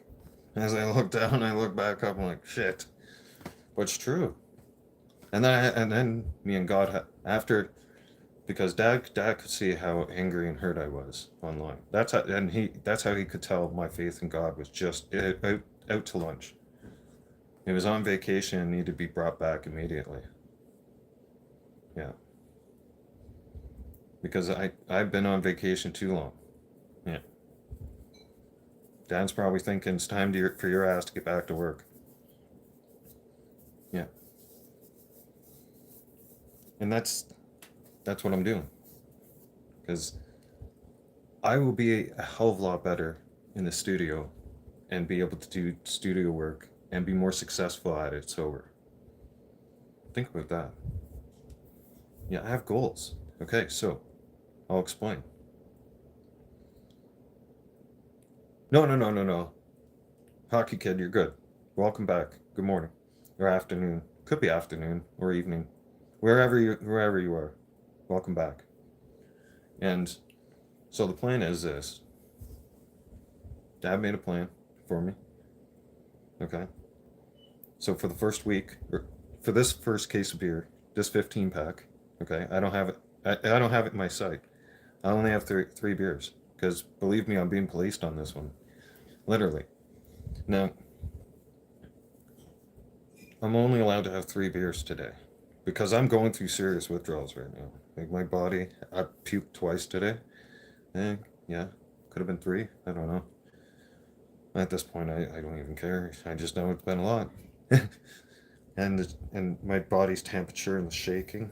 Like I'm very very warm right now, but there's an overhead ceiling fan that's just going ape shit right now to keep me cool. Um, I got a little lost there, but okay. So the plan is, so at 12, in 1 hour and 10 minutes, I'm allowed to have 1 beer. Like I can have 3 beers. He said inside my room to help me look at to to help me if I need to help mental focus. But There's no more beer at breakfast. No. Fucking guy dropped rules for me, okay? You guys gotta understand that, okay? And my old man's not one to fuck with. You just listen. So, his plan, okay, makes a lot of sense, okay? Have one beer at noon. He said your withdrawals will calm down. That second beer, you can't touch till 5 o'clock. I was like, dude, that's a long. He's like, excuse me, I'm not done. He's like, beer number 3, you can have that at 9 o'clock. Maybe even 10. Bed by 11. I'm like, what are we, in the army now? He's like, yeah, pretty much you are. You're under my command. I was like, shit. Uh-oh, I'm in deep shit. I better just soldier up and listen. Right now. Yep. I'm like, okay, and please continue. All right. So, after that case of beer is gone, the very next case of beer, now I am only getting 2 beers a day. Yeah. For that entire case. For the next 15 pack. And I'm only allowed to have those 2 beers, one at noon and one at 5 o'clock. That's it. Hang on. Case number 2 is gone. Move on to case number 3. Okay, and what do we have? 1 beer a day. Yeah. You get that beer at 5 o'clock, he says. And I've been standing for a long time, so forgive me, I gotta sit down and give my knees a rest here. It's the well-deserved too. Shit, I've been standing for 2 hours. Like in one spot, trying to keep alive. Here, chair up. Oh, fuck. Going through withdrawal sucks ass. But it's worth it. Oh yeah, I feel a lot better. I always feel a lot better. It just takes a little time. Shit. Oh, fuck. It's exhausting. Oh fuck yeah, it is. It takes a lot out of you.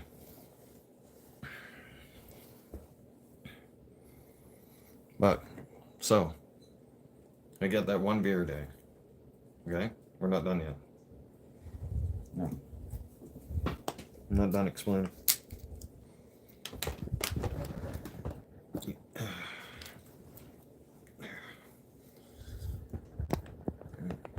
Just be able to stretch out my knees. My one knee is fucked. I need surgery. But anyways, that 1 beer I get at 5 o'clock. And I only get 1 beer a day when I'm on the 3rd case. After that, Dad says, you're only allowed to have beer on hockey nights. Whoa. Wait, hang on. Yeah, Saturday night. You can have 3 beers. 1 for each period. That's a long time. He's like, you don't need to drink all week. I'm like, what about dinner beer? That's the 3rd case. Oh. Yeah. He's like, those hockey beers, that 1 case of beer should last you a month. Not this 15 pack a day shit. Okay. And it's not like I was proud of putting down 15 beers in a day. No. And then that's not something to brag about either. No, I wasn't even proud of myself. Fuck, no. I was looking at myself in the mirror each day going, how much longer are we going to do this? I wanted to stop. I just didn't know how. I mean, I was lost at figuring it out.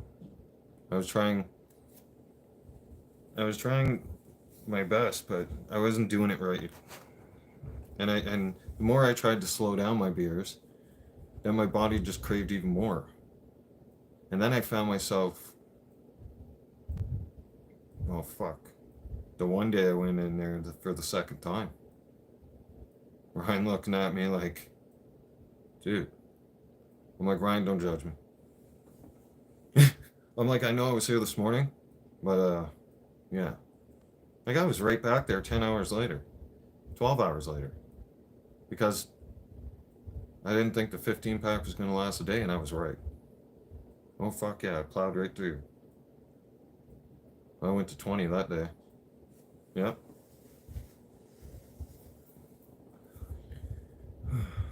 The sweat parade has started. Well, it's been going on for a while, but it gets more intense now. Yeah, still got another hour and 5 minutes to wait. And I I had to be a smartass. I kind of am with the old man sometimes.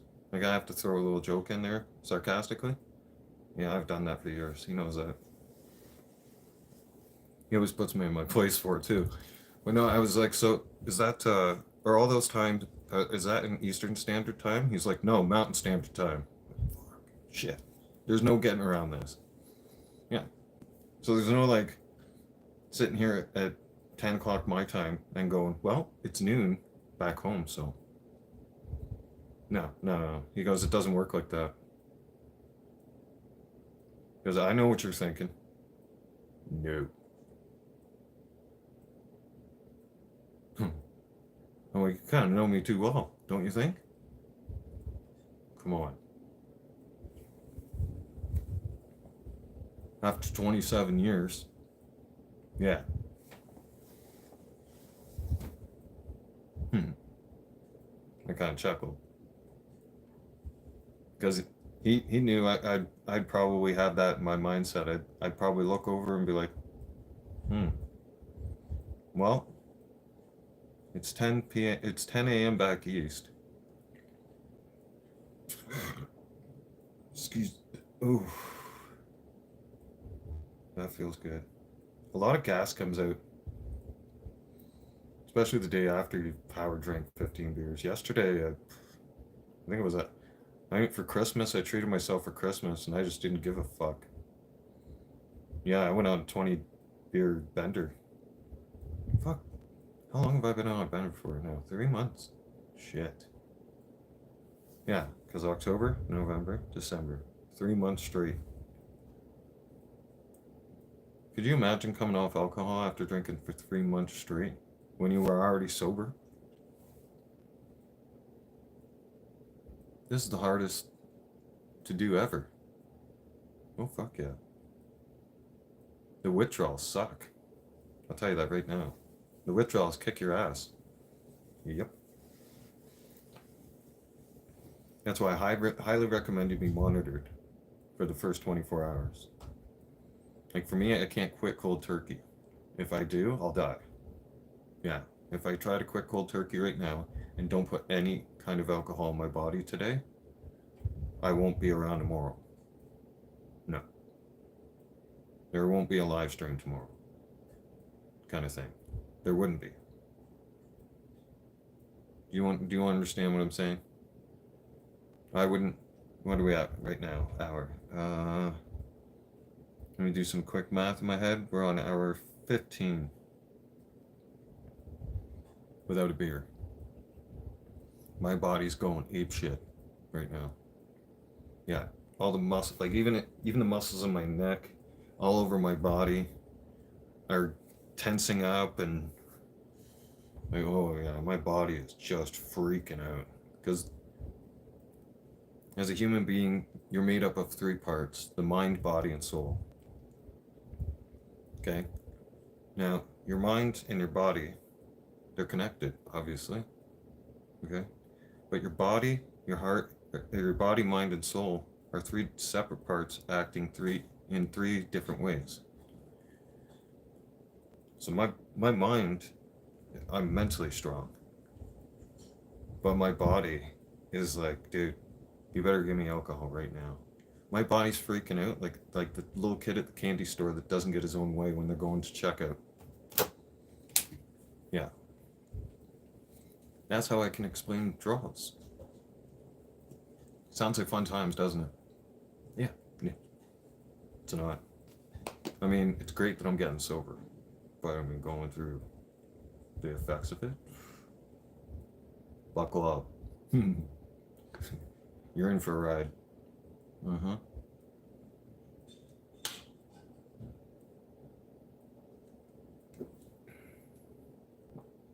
And the shaking starts happening. Yeah. You go through body tremors. Yeah. Your body's taking a fit. Your body's like demanding it. Like at this point, at this stage, yeah. But it's important for me to go through this stage. It gets easier tomorrow. It does. It's just day one that's very powerful. It's very, very powerful. You guys are going to see in 1 hour from now when I crack that beer. When I crack a cold one, that first beer, as soon as I have a couple sips of it, these withdrawals are calmed directly down to a stop. That's how serious the level I'm on. All right? Because what happens is through detox and through withdrawals, okay? Thorns, morning, welcome to see you. Afternoon, maybe, welcome back. I'm explaining withdrawals to everybody right now. Alcohol detoxing and withdrawals. Since I've drank for, 19 years? Okay. I had some sober periods. Yeah, there was one point, ask my ex, there was one point I was at almost 9 months sober. Yeah. My daughter was born. I turned around and I thought, you know what? I just went through hell with Maria. I'm gonna have beer. And I made the mistake of touching fucking beer after being sober for 9 months and not touching it at all. That's all it took, man. And I spiraled right back into the habit. I'm serious. Yeah. Mask man, I can forgive you. Oh yeah. I have God in my heart. I don't hold a grudge. No. I forget, but I don't forget. It's okay. Well, I can put it aside and move on with it. Yeah, I'm cool like that. It's women that hold on to everything, and they hold grudges, man, especially Filipinos. Mm-hmm. I know from experience. But going forward, and yeah, it's gonna be time soon to shower and brush my teeth. I think around 11:30. I think in like 27 minutes or so. I'm gonna like shower and all that. Get ready for the next live stream. So I'll have to wrap up talking about detox. But hey, we'll crack a cold one. We'll call it that. Yeah. It would be Bam's journey to soberness. Yeah. And then I'll explain in detail again the plan. But detox, okay? Right now, I'm going through such a critical stage. My heart rate's through the roof. I gotta be careful how excited I get when I talk right now. Because I'm a fast talker. I like to talk quickly. The problem with that is, right now, my body is heated up like a boiler room. But the problem is if I take my shirt off, I get cold from the sweat. And then I need new clothes. And if I keep the fan on, I can keep my body regulated, which instantly helps in the sweating department and kind of keeps me on a cooler, my heart rate, like tries to stay on a level. Now I've gone through detox without that fan on. Don't do it. Don't do it, man. You have a hard time. You can't get comfortable. No, because you get too hot, you peel off your clothes right down to your underwear, but you realize within like 2 minutes, not even 2 minutes, you're freezing to death. Yeah, it's fucked up. Yeah, if you don't do like if I don't go through my detox sweating right now with a fan on, yeah, that's gonna be my life. It's gonna be hell. Yeah. At least, and tomorrow I got things to keep me busy. Like tomorrow I'll be vacuuming my house and cleaning my bathrooms. So I got shit to do at right after the morning show tomorrow, because I'm gonna do my morning rants. Yeah, that's important. Yeah, we'll have coffee with Bam. The morning rant with Bam Bam. Bad boy Bam Bam. Mm-hmm. I got ideas. Yeah. My brain works better when I'm sober. A lot better. Like I'm an idealist. Oh yeah, I come up with shit all the time. Mm-hmm. Like I'm gonna come up with a lot of creative stuff. Yeah, now my creative mind is activated. Yeah. Alcohol can't block that now. No. But going through withdrawals, this part I'm going through. Noon, I'll be fine. All this will calm down. In the next 54 minutes, I'll be no more withdrawals. And you'll see on my next episode, because we'll do another episode in 50 minutes. Okay? And I'm gonna crack that beer. And you're all gonna see. And I'll explain from going through explaining detox, and we'll go into details again. Or we'll try to figure out something. I don't know, I'm still a work in progress on it. I'm sure whatever I'm thinking will come to me in the shower. That's an ingrown. Yep.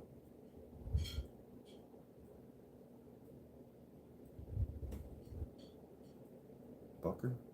I'll get you later.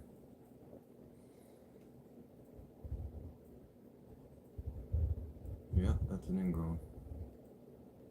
That's gonna bother me now until it's gone. I think I had it. No? No. Fuck. Now this is gonna be on my mind. Jeez. But yeah. So, it's important that I go through it in this stage, because Dad explained that I need to train my body going through this again. Basically. Because he said, because I had a plan.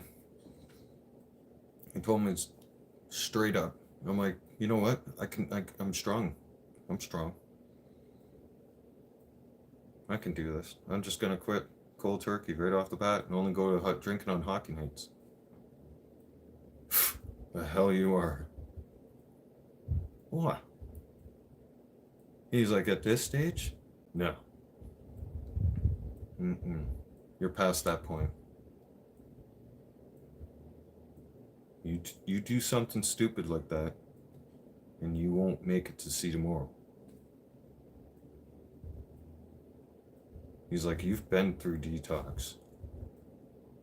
You can't do that to your body again. Last time, you barely made it through alive. And he's right. I almost died last time. I was dying. I couldn't hold water down. I was puking violently. And I had been puking for hours, on and off. It got so bad, the puking got so bad that I stopped puking in the toilet, and I leaned over the bathtub. Like I kneeled down to the bathtub and just rested my arms and just kept puking. It gets intense. But I had stopped a cold turkey again. And my body can't go through something like that again. No. That's 2 serious times I went through it. Dad said that's too much too much damage on my heart. He said, you'll have a heart attack. I'm warning you. I'm telling you this for your own good. This is the plan. You want to get sober? Here's the plan.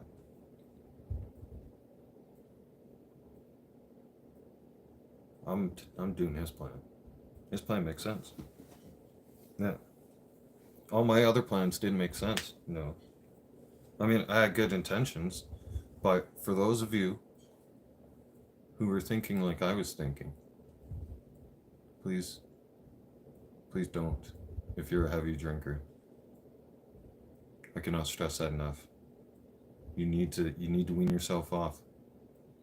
If you find yourself doing do what I did with the beers, what I'm doing with the beers, and I hope this message gets out for everybody.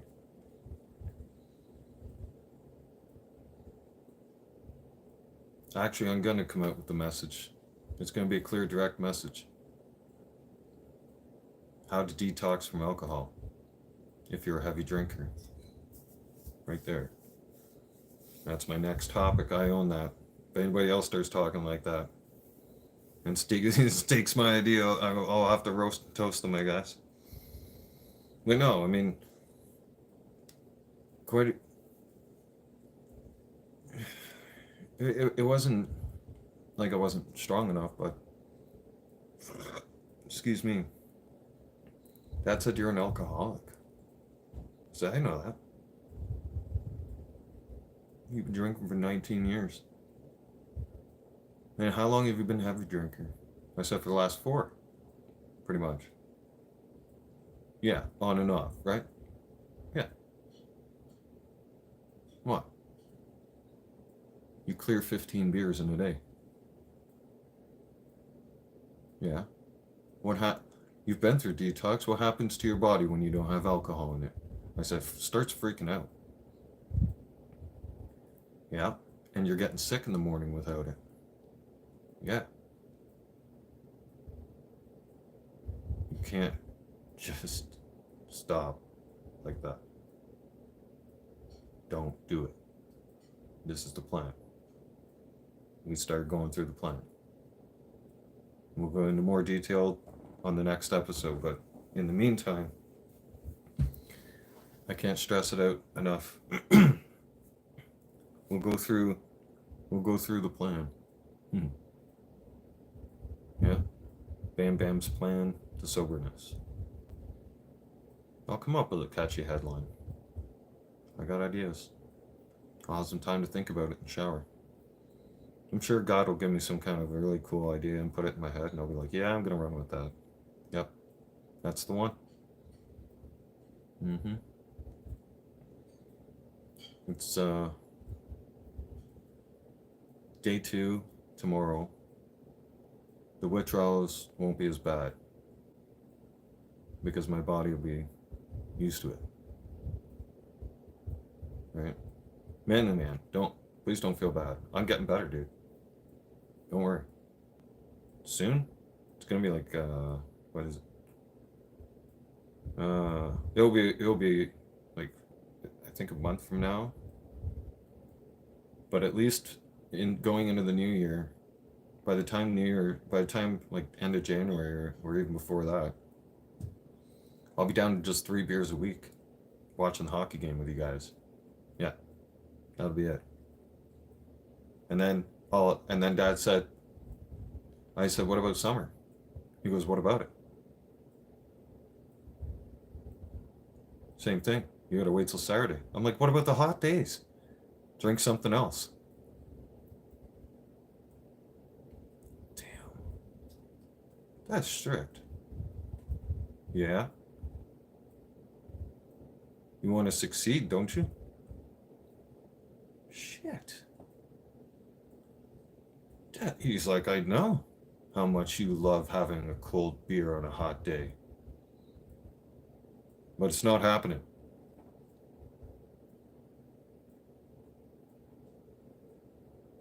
If you want, try non-alcoholic beer. That doesn't taste. I don't care. You want a cold one on a summer day? Non-alcoholic beer. You can have one at dinner. I was like, what? Like I'm shut. I'm a dude. What's he's being super strict. Like I mean, super strict. He's like, I don't care. His words, not mine. Yeah. I don't give a shit. He says like that. Mm-hmm. I'm like, we went silent. I went silent. He's like, because if you go back to drinking a real beer as an excuse every day, we're going to be right back at the same place we're at now. He's like, you need discipline. All right. Can't argue with him, man. He doesn't negotiate with anybody. I am gonna be doing something that distracts me mainly, man. I've got the electric keyboard. Mom bought me that for Christmas. I was walking in the beer store the other day before Christmas, and something pulled me into the store, and it was an electric keyboard, and I got it for a steal of $40. So I'm gonna be working on my keyboard work, and my hands are gonna get more exercise on the keyboard because it'll be good for my hands, not so much the controller. I mean, the controller just I I needed to build up some sort of strength in my hands because my hands were right fucked. Oh yeah, you want to talk about going spiraling into a depression state? Try having both hands busted, come home from the hospital, and have to do everything around the house by your damn self. Oh man, talk about wanting to take your life. Been there, tried that. Mm-hmm. Still a survivor. Yeah. Oh man, I thought I thought life was over. I thought it was impossible. Manly man, you stick to tea. That's great. Um, I'm gonna have I got iced tea. I just had to think there. I'm like, hang on, do I still have? Yeah, I have more than half a container. I got a great big container from Costco of that powdered iced tea. So yeah, I usually make a glass of that to help. Anytime I'm ever craving a beer, usually when I was sober before, I would just make a glass of iced tea. And when I was on the mic on here, you guys heard me talking about it too. I was like, oh, I got my iced tea. Don't worry, I ain't drinking beers. Yeah, I drink iced tea instead. Oh man, did I ever drink iced tea? I could put down a lot of iced tea. Yeah. Oh yeah, I am. I'm not allowed to have beer until hockey night. Oh, what that fucker? Where is it?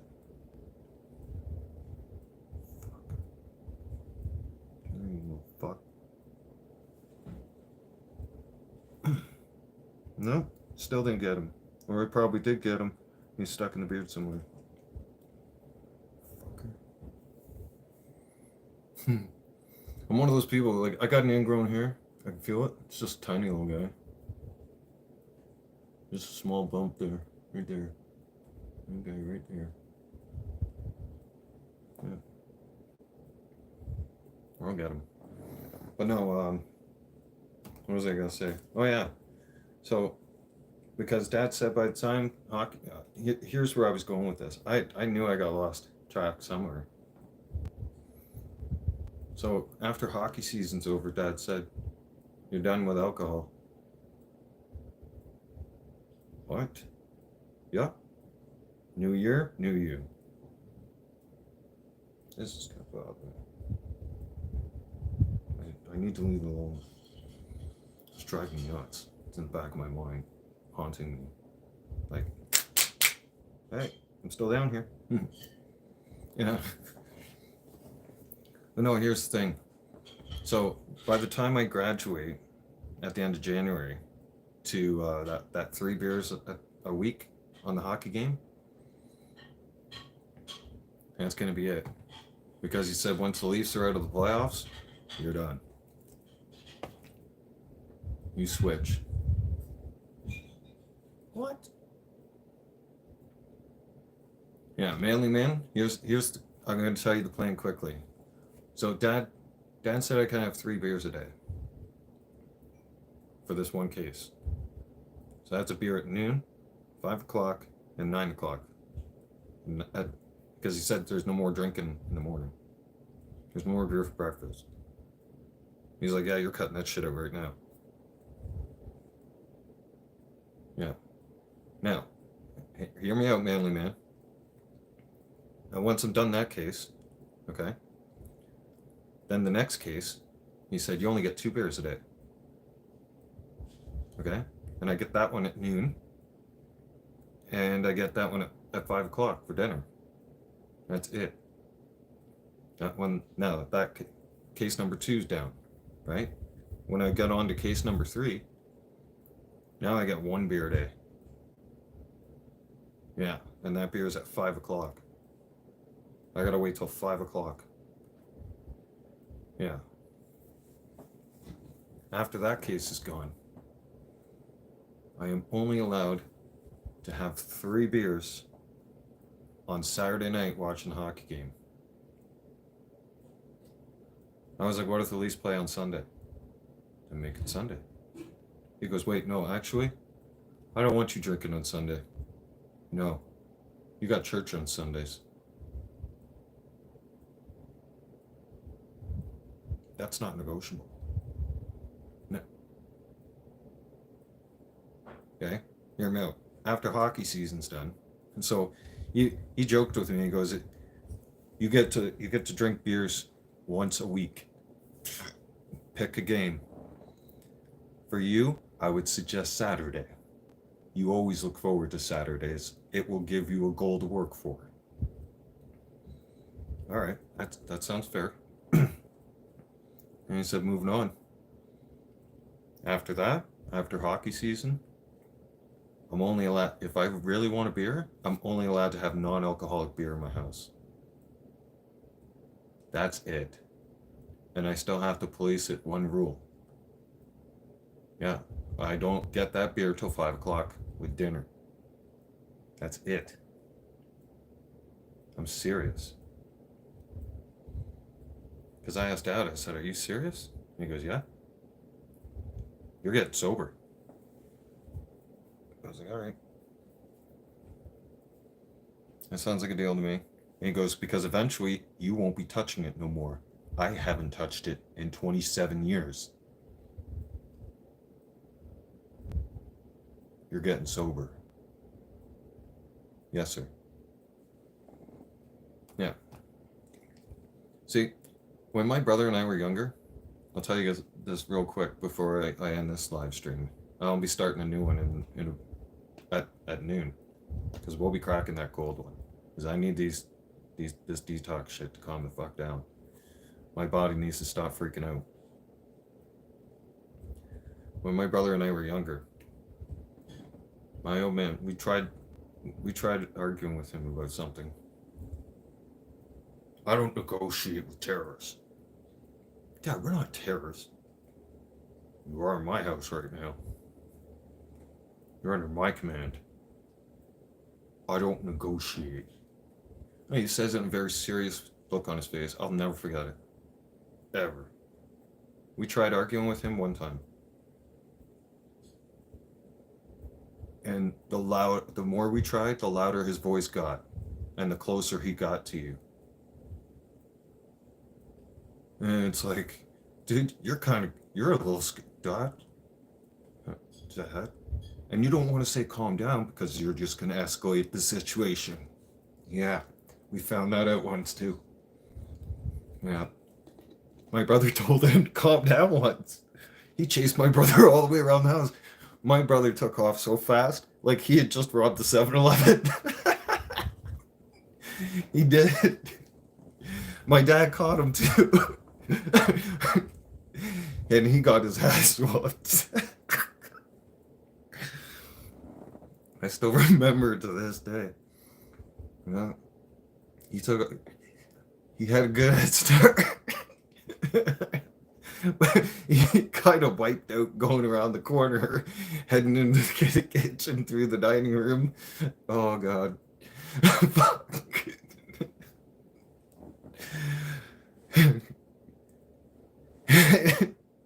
He looks, and and I'm laughing. I'm dying laughing as he's getting his ass whooped. Because I can't believe the funny shit I just seen in front of me. I gotta stop laughing like that because it hurts from all the puking this morning. But man, it was hilarious. And he comes back. I think he caught him in the dining room. Yeah, because I had the dining room table go sliding. I got the of the dining room, of the legs of the wooden dining room table. And he looks at me. I can't remember his exact words. Yeah, he had no clue where he was going. But you got to give him an A for effort, I guess. Right? He tried to escape. Yeah, Dad caught him like they used the border security agent. Come here. He did. Yeah, I remember telling him, get over here. Oh yeah, I thought in my head, you're fucked, dude. Yeah, you're fucked now. Someone's gonna whoop your ass. Okay, so he comes out of the dining room from whooping his ass and sends my brother to his room. And I'm trying not to laugh. Because he's got a very serious look on his face. And I knew my brother just got in trouble, so I'm thinking, this is hilarious. And he looks at me and he's like, you want to be next? You see, I don't negotiate, do I?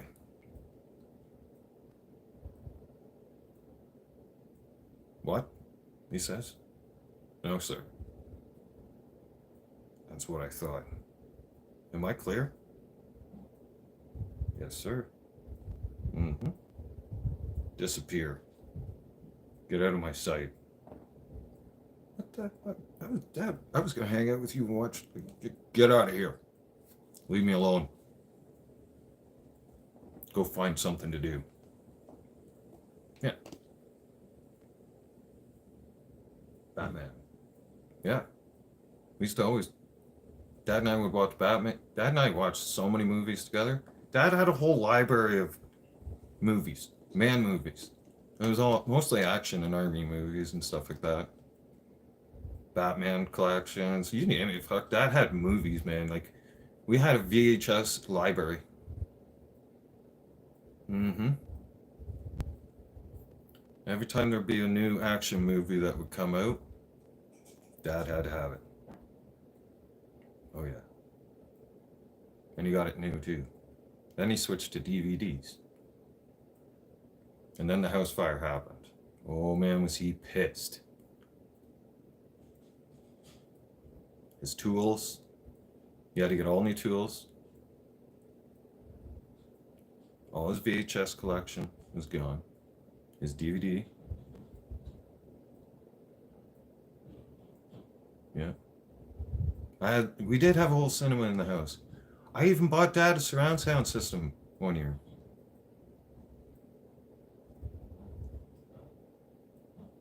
And we didn't need Netflix. Yeah. You didn't need Netflix at all. Fuck no. Like, before Netflix, my dad was Netflix. Yeah. It was like, you need Netflix? It's like, hang on, wait a second. We're going to the library. Yeah. We'd have a joke in the house that we're going to the library. Eventually, we couldn't have the library in the living room anymore. We moved into the dining room and the basement, and fuck, the dining room had an extension. Yeah, the dining room got expanded. Yeah, from the living room to the living room and dining room, and then from the living room, dining room, and basement. It's like, fuck, dude.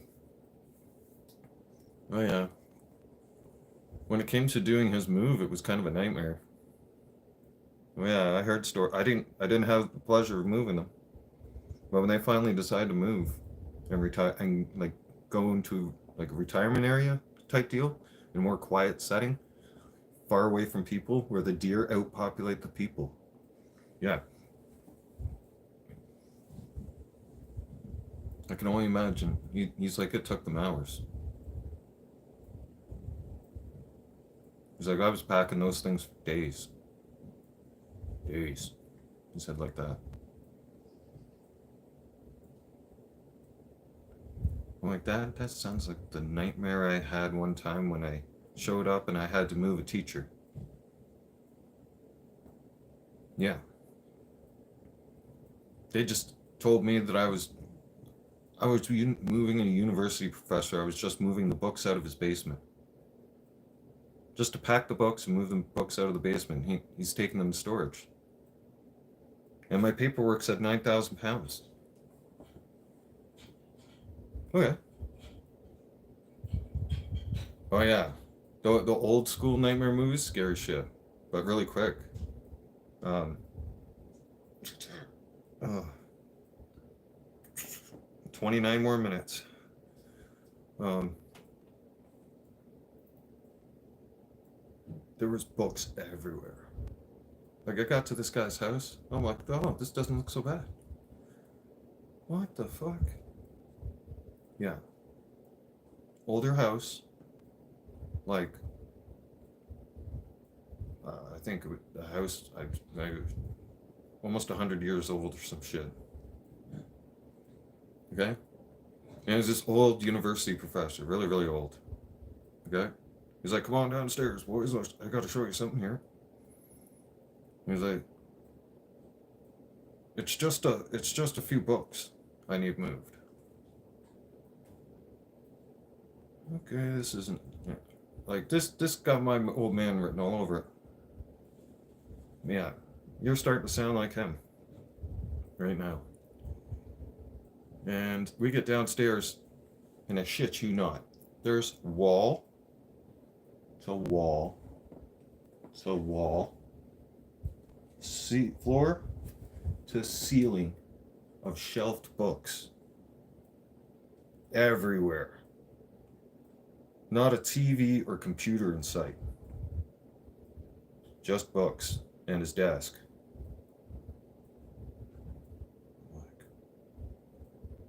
I looked at the boys and I'm like, we're fucked right now, you know that, right? Our knees are gonna be killing us by the end of the day. This is fucked. We're hauling 9 grand. There was definitely more than 9,000 pounds of books. 3 of us backpacked those fucking books out of the basement. It was hell. Yeah, because not only did we were navigating up these fucking stairs that were like definitely not fucking safe enough to be on. Like old as dirt. Like they need to be maintained. You know what I'm saying? Those kind of stairs. Yeah, and you're just like, you're being careful because the damn thing creaks every time you're fucking stepping on it. And it's like, man, these things are nailed together. Yeah, with nails probably as old as this house. The stairs did come with the house, likely. Fuck. Like we were joking back like the whole day, back and forth with each other. Yeah.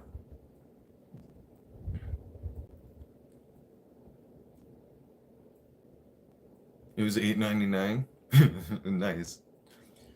Yeah. Well, real quick, I'll tell you something about drinking. See, so I used to drink to pass out, hard booze, long time ago, like many, many years ago, like more than 10, just over 10 years ago. I was into the hard stuff, okay? And this is how bad it was. On a weekend, real quick, I'll tell you, before I jump in the shower here, because 25 more minutes till I can crack that cold one. And no. Oh yeah, depression. Yeah, I was depressed, and I still deal with depression at times. What was it? I think it was a Friday that I had it off. Yeah. No. It was the weekend. I would get like almost blackout, well, pretty much blackout drunk on a Saturday night for the hockey game. Stupid ass would wake up the next morning, or the next day actually, in the evening time. And my ass thinking it's Monday already. Call my boss.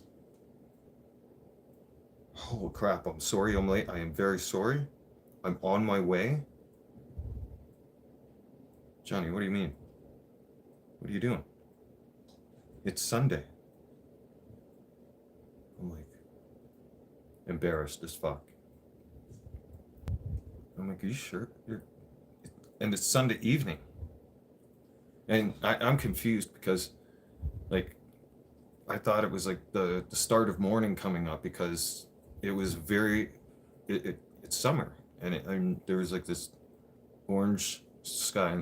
And you know what I'm talking about with the sun? It looked like the sun was coming up, not going down, but it was actually going down.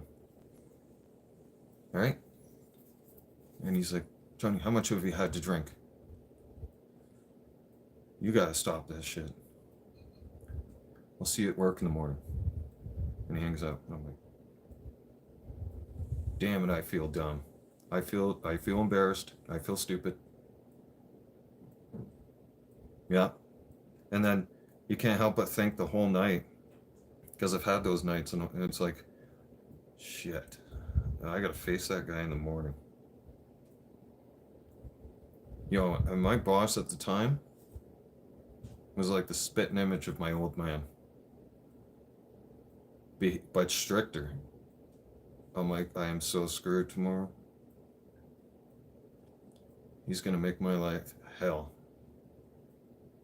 He ain't gonna let me live this down for about a couple of weeks. I know it. And he did too. On Friday nights, he'd say to me, hey, you're not gonna call me on Sunday, are you? And he'd say it in front of everybody and they'd laugh. And there's nothing you can say back to that man, because that man is like just a little bit older than my dad. And I have respect. I have respect for my elders. So I'm like, man. And you can't help but just think, and you don't want to say anything in front of everybody, and you're just like, when's this shit gonna stop? Next Friday came along. Hey, John, you're not gonna call me on Sunday, are you? Because I have church.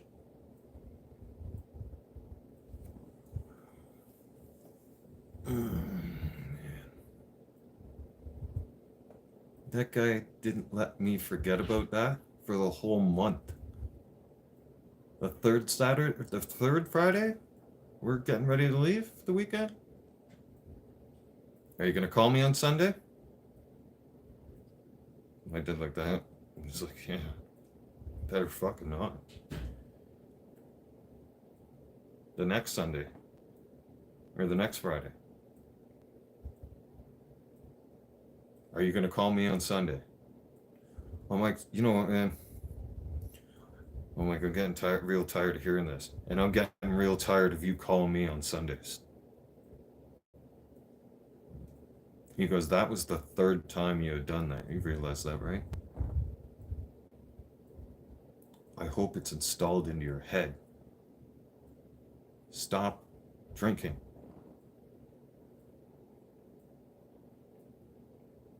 I didn't stop. Nope. He warned me too. He said, if you don't cut this shit out, you're gonna end up in jail. I didn't believe him. No. Was he right? Well, yeah. Of course he was. Get drunk on whiskey. Try to remember what happened. Wake up at jail going, what the fuck? Uh-oh. This isn't cool. Yeah. Seriously, I'm gonna push it past a little noon. I'll push it for a couple more minutes here before I get in the shower, because I'm doing well on progress. But I'm serious, My boss had warned me. He's like, if you keep drinking like this, he's like, you're gonna end up in jail. Stupid me. I'm like, I don't have to listen to you, man. Who do you think you are, my parent? Fuck, he was right. Because when I went to jail, well, I had to go up and see a bail judge.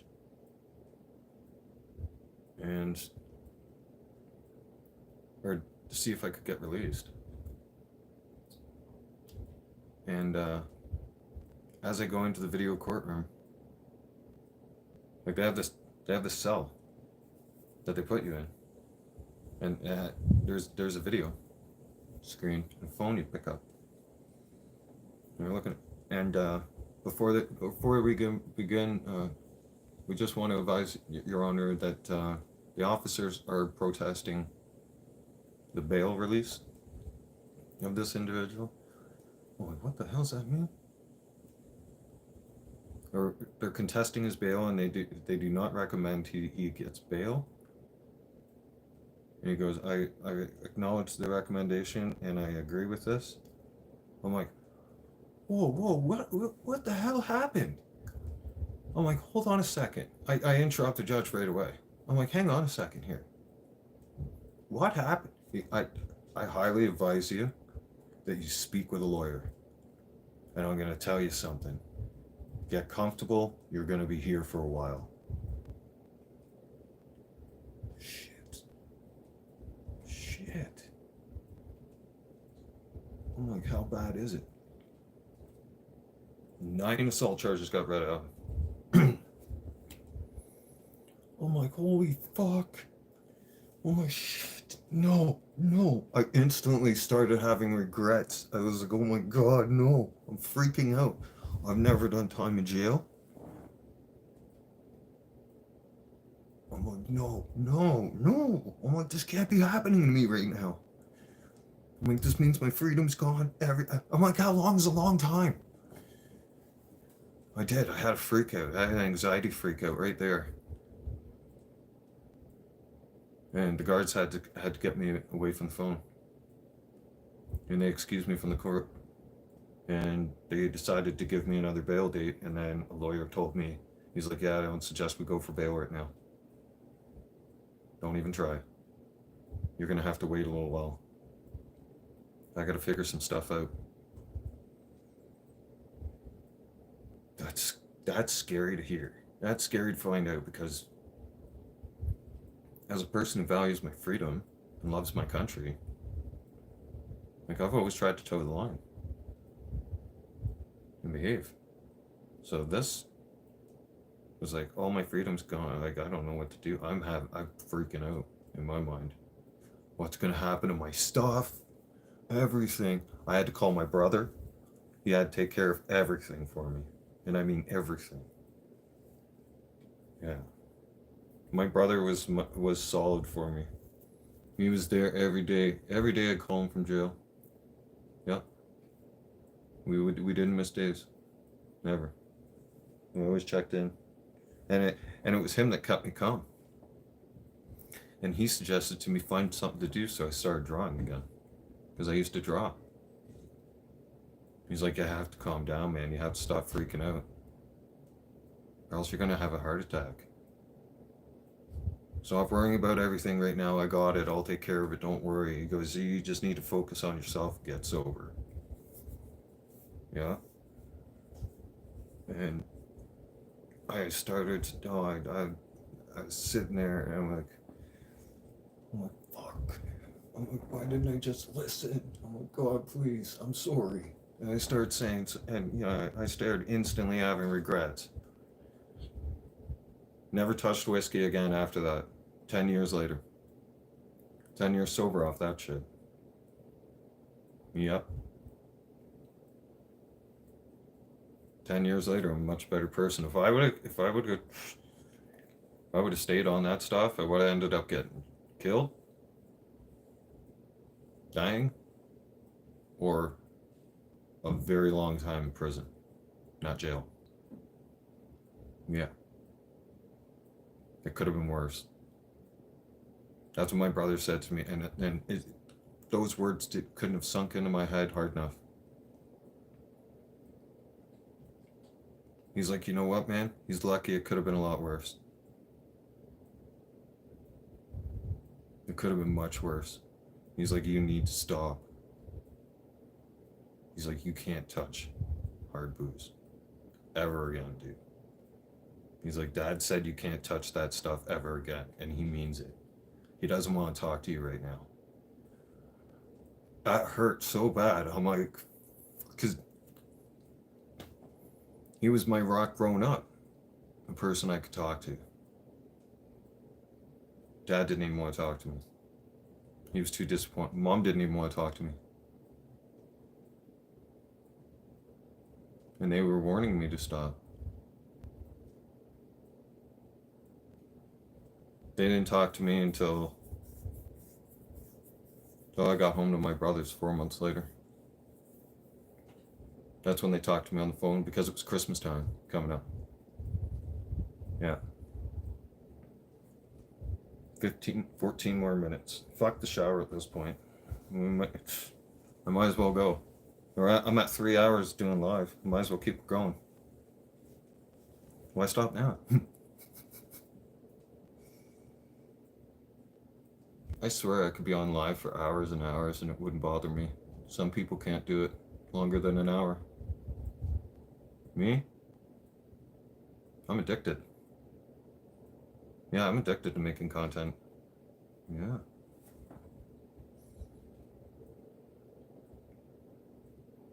Ask Dad. When I got my very first video camera, I never stopped bugging. I was like, Dad, do you want to see the new movie I made? Check this out. I pop it in the VCR on him. He'd look at me.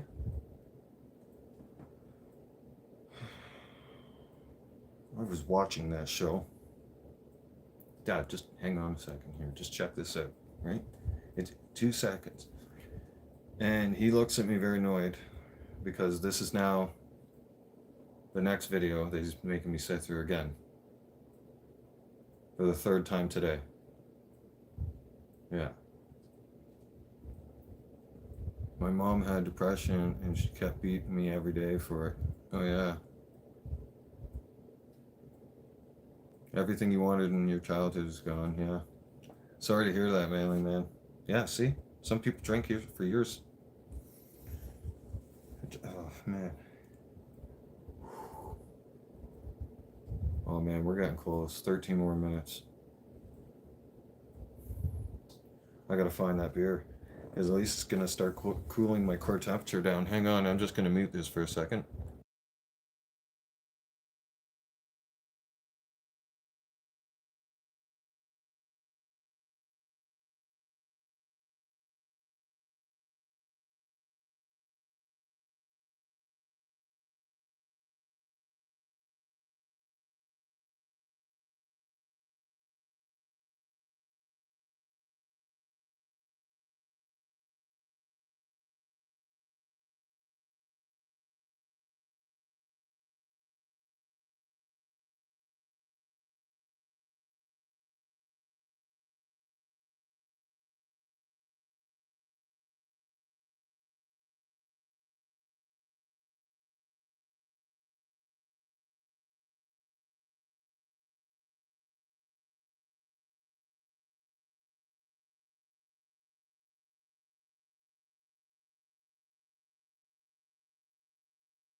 All right, I'm back.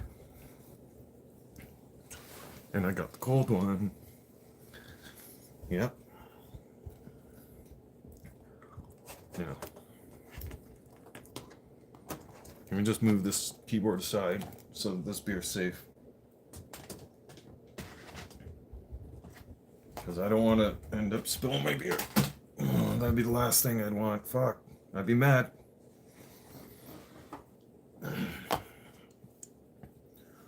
Oh. What a difference the temperature is going out to the fridge to get a cold beer versus my studio. Oh my god. And I got a fan on. Yeah. Like my body instant, like it was like stepping out into it was like stepping outside. Yeah, I was like, shit. I'm in t-shirt and shorts. Yeah. Another 9 minutes. Yeah. I gotta wait another 9 minutes. I'm doing well.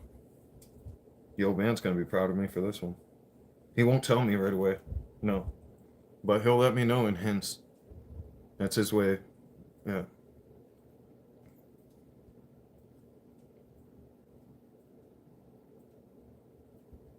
He probably won't come out and fully say he's proud of me until I'm sober for a year. Or until I finally stop drinking alcohol and I'm on non-alcoholic beer. Yeah. And even then, I'm still gonna have to put some time down before he says something like that. Like, probably the whole year. Yeah. I could see it.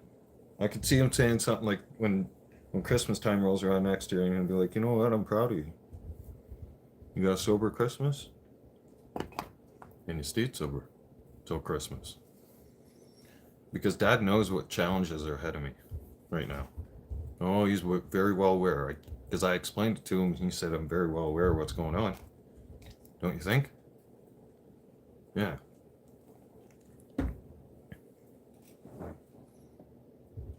Like he knows. He knows. Oh, Valentine's Day. Oh, that's next. You know what's even harder? It's going to be hard on my brother. Because also, too, his birthday is in February, but that was the last, this year was the last birthday that he got to spend with Mom.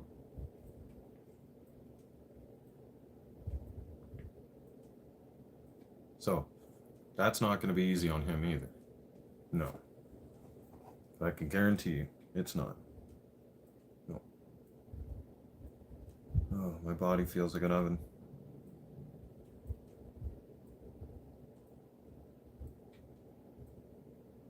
And, hey, by the way, Dad,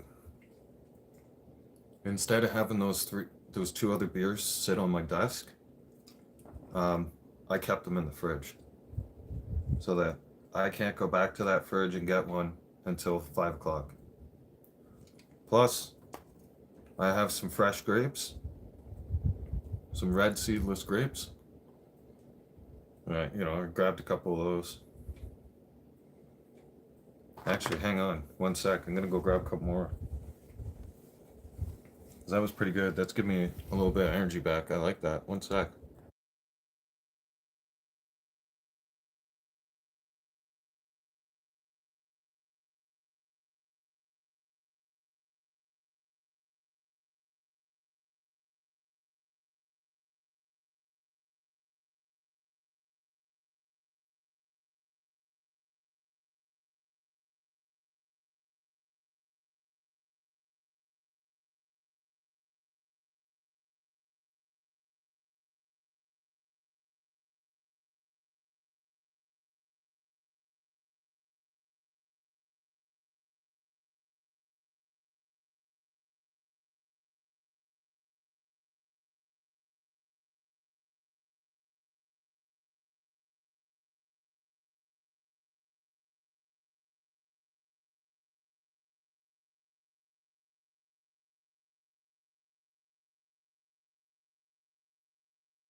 Oh, okay, I'm back. 4 more minutes. Dad, I'm not letting you down. Nope. I'm listening, sir. I got a bottle of cold water to help to bring my temperature down. Oh, that feels good. Yeah. Oh, Dad, I got grapes. Yeah.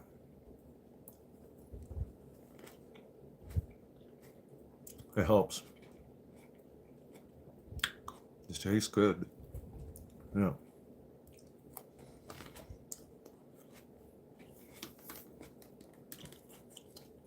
This withdrawal though, man, is kicking my ass. Yep. Telling you.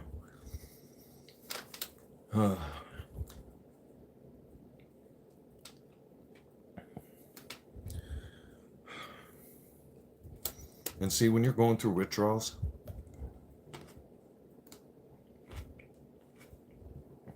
the clock is your enemy. Oh yeah. Time goes by so slow. The last 3 hours and 15 minutes have felt like it's taken forever. I'm serious. That's how much of a battle I'm in right now with this shit. And now I'm all going to show you guys what happens in about 3 minutes. So my withdrawals. Yeah, you can kiss the withdrawals goodbye. Till tomorrow. But tomorrow won't be so bad. It'll be a lot better. You'll see in the morning. When we do the morning show. Yeah, I'll be up every morning. I'm going to do a morning show. I'm going to do a morning rant.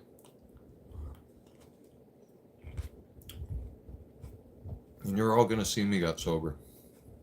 Oh, yep. Ah, fuck. Shit. Fuck. Oh, God, that hurt. Oh, fuck. Here I get talking with my hands again. Forgetting that the hands are fucked. And my wrist just snapped. Fuck, that felt great. Oh, that instantly fucking sends sharp pain through you. It's like, fuck, why'd I do that? It's like, stop talking with your hands too much. I can't. No.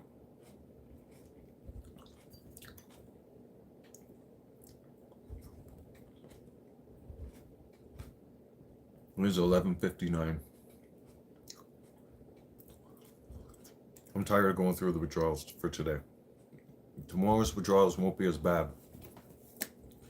But the first time, after you come off from a heavy, long period of drinking,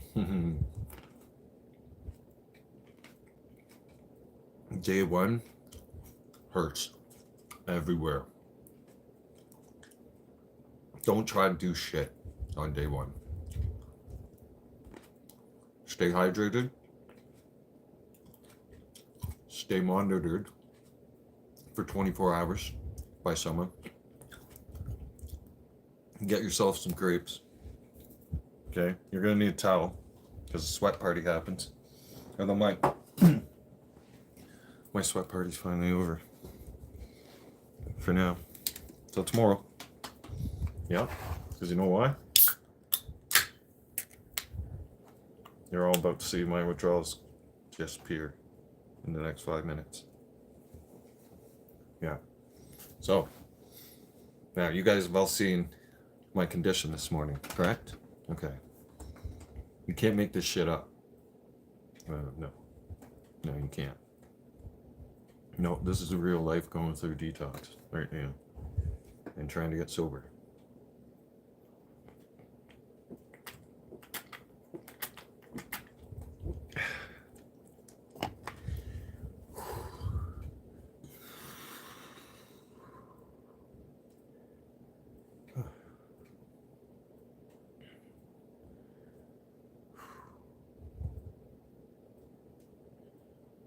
See how bad my body wanted that beer? because it's 12 o'clock. Okay? And it is 5 o'clock somewhere. Matter of fact, I know it's 5 o'clock in Ireland.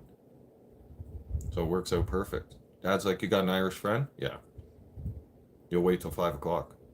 I'm like, it's a long time. He's like, no, your time, right? You said you got fans in Ireland. Yeah. That's why you're waiting till noon. He goes, then it's 5 o'clock. And you can have a beer with your friend. Genius. Yeah. Genius. Shadow? Where you at? Dude. Let's crack a cold one. We got this now. Yeah. I can have a beer with you now at dinner. Yeah. When you cracked your cold one at dinner, I got your back. Yep. For a little while. I don't think for too long though. Maybe for a couple weeks. Or, yeah. Because eventually I'm on the, I'll have to wait till my 5 o'clock for one beer. Yeah. Yeah. And you know what? And the thing is, I'm being policed by my dad. You know how I know? That guy watches my channel. Yeah. So if I don't listen to him, that's why I was tempted. I was like, man, these withdrawals suck right now. Like, I just want to crack. And then I'm like, I'm in the kitchen and I'm like thinking to myself, as I'm getting the grapes, I look at the time and I instantly remember something. How strict he was on time when we were kids. Yeah. I looked at the clock and I'm like, some voice inside my head was like, don't do it, man. Don't do it. Don't do it before noon. He's watching. Mm-hmm. Like I said, you guys don't know my old man. Okay? Nope.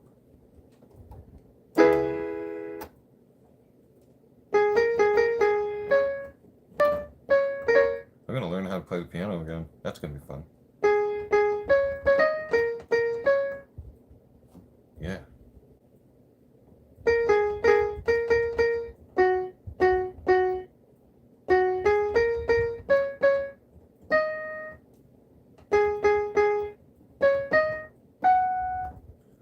Mary Had a Little Lamb is gonna come back to me. I think that was one of the first ones I learned at church. If I'm not mistaken. Yeah. My body's core temperature hasn't cooled down yet. No. That'll take a couple hours. Actually, that'll take for me getting out of the studio and going to sit in the living room. Yeah. It's hot as fuck in here. I don't even have the PlayStation on. Yeah. I just got the computer, the light, the keyboard, well, that tablet, but that doesn't really heat. I don't know. It's warm. Plus, I don't have any windows open, obviously, so yeah, it gets heated in here. It's like a vacation going out of the studio. It seriously is. It's like a brief vacation. I look at the door and I'm like, this is tempting. Let's leave the office for a minute. See, I treat this like a job. Yeah, that's why I'm on content every single day. And now that I'm getting sober, uh-oh, you guys should look out. Yeah, because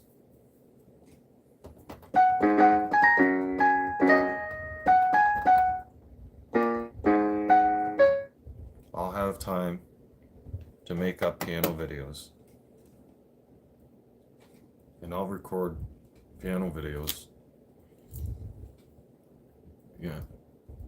And that'll help keep my mind sober in the morning because I'll be able to do my morning show, and then after my morning show I'll do some chores, and then I'll come back and I'll practice a piano song or a piano video, And I should release a piano video every day. And I show my progress as I gradually get better at it. Because like I said, that was the first thing you went for at church. And downstairs in the basement, Sunday school, before Sunday school started, yeah. We're all running around like animals in the church basement, in our church clothes. Trying to behave. Getting constantly threatened by the ladies in the kitchen to get our ass whooped. Yeah. I remember fighting over the piano one time. We were all like arguing. Like, we're all playing on it at the same time and shit like that. And it's starting to drive the ladies nuts at this point. So they shut that shit down. Yeah, they canceled us.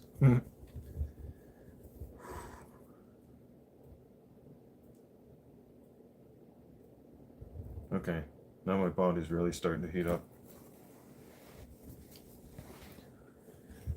Ooh.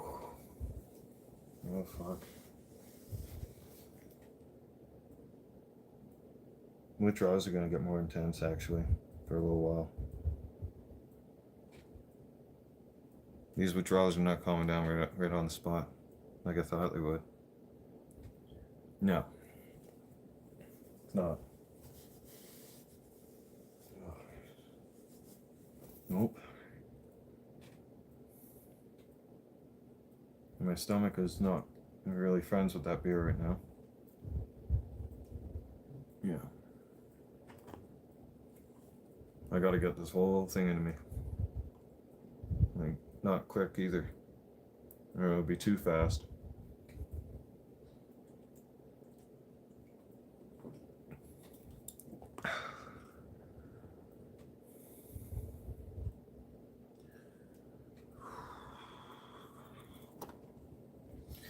What hour am I on? Okay. My last beer last night, pretty sure was just before 9 o'clock. Yeah. I don't know, I was babying a beer on my last live stream, that's all I remember. Last night. And I went to bed after that. And then I got up, started puking. Got my shit together. Decided not to shower because I was already starting to sweat. Because by that point I was like in hour 8 or something. Yeah. And right now, I gotta think for a second. I'm on hour 15. I'm going into hour 16. Yeah. I got another 4 hours of hell left. Or 8. Yeah. Oh god. What a fucking ride this is gonna be. All over again. At least I'm not doing it like cut and dry. Well, I am obviously, but I mean, what's the word? Like, at least I'm not doing it full stop. And as I'll tell you something, going through the first 24 hours, okay, I'm such a heavy drinker. I've been drinking for so long and so hard that full stop, cold turkey would kill me immediately. My body would not be able to go through it. My body's in a battle right now. And you guys have seen me go through it. And it just gets worse before it gets better. I know that sounds very, very confusing, but it's the facts. Yep.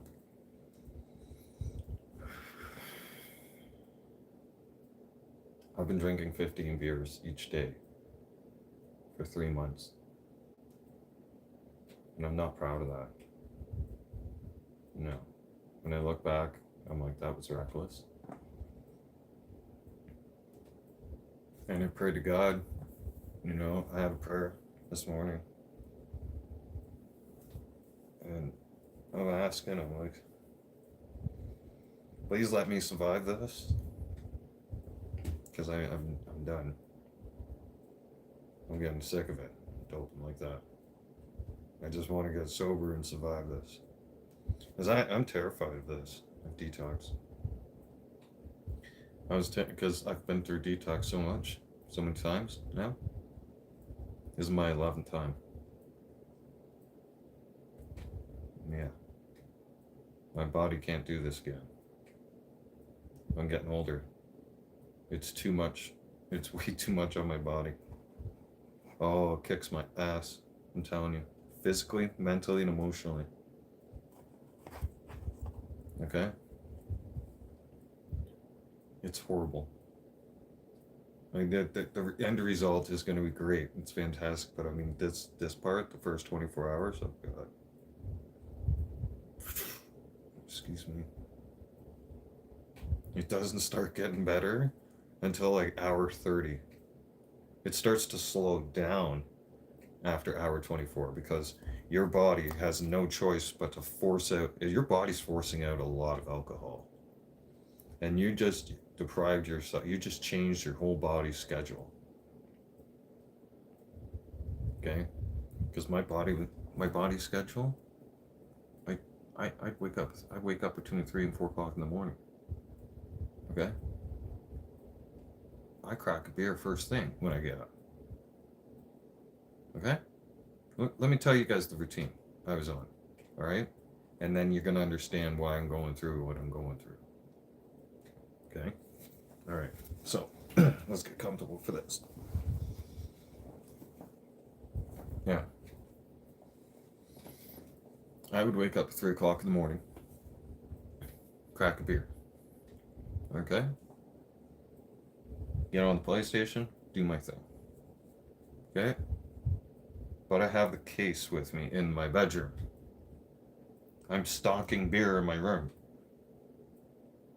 Okay? And for GTA, I'd have at least 2 or 3 beers on the table. Not done yet. Okay? I'd have beer for lunch. For breakfast, I'd have beer on a live stream. I'd take beer in the shower. Hell, I took beer with me everywhere. I'm serious. I know some of you are like, come on. I'm like, no. Seriously, I'd be walking, at this point with the way the world is right now, I was almost about to just say, fuck it, and I'll just crack one all the way to the beer store, kill that beer, and then I'll crack another one on the way home. Fuck it. And I'm like, yeah, I don't want to really get a drinking in public charge. Yeah, I live in, that's not good around children. No, that's not a good idea. Scratch that idea. We'll have to wait till we get home. As soon as I get home, crack up a beer. Oh, fuck yeah. What would I do? You guys all knew it. I'd be on my walk home. That's another thing.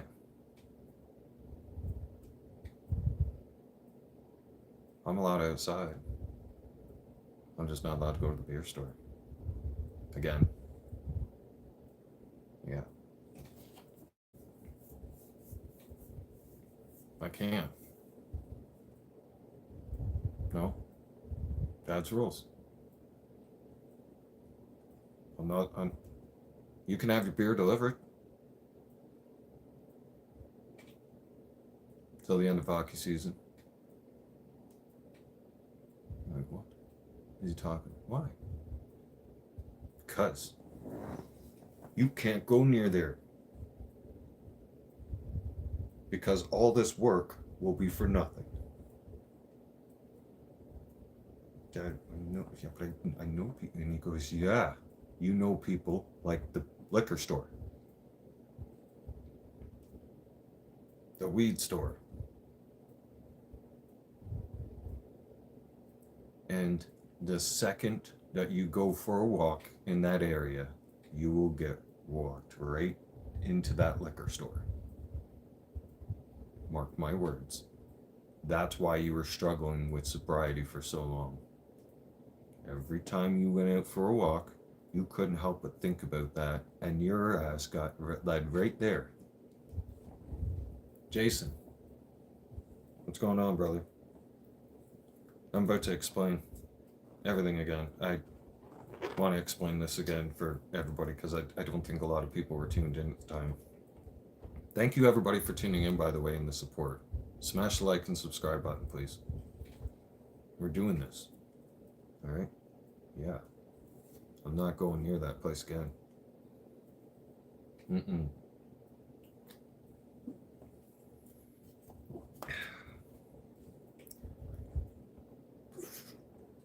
Dad said you're not allowed within a 2-block radius of that place. What the hell? He goes, let me explain why. Let's say it's summertime. You'll have a lot of progress under your belt. Well, let's just say we fast track into summertime. I said, okay, I'm following you. He's like, now, each time you go walking out that area, you're going to get dragged. You're going to think about that liquor store. You are going to get tempted. Do you not get tempted when you are sober? Yeah. What do you think stopped you from being sober? Going for a walk in that area? Yeah. It says like that. And we're thinking, so I gotta change my whole routine. He's like, yeah, you do. For a while. And then when you're sober, you gotta stay the hell away from there.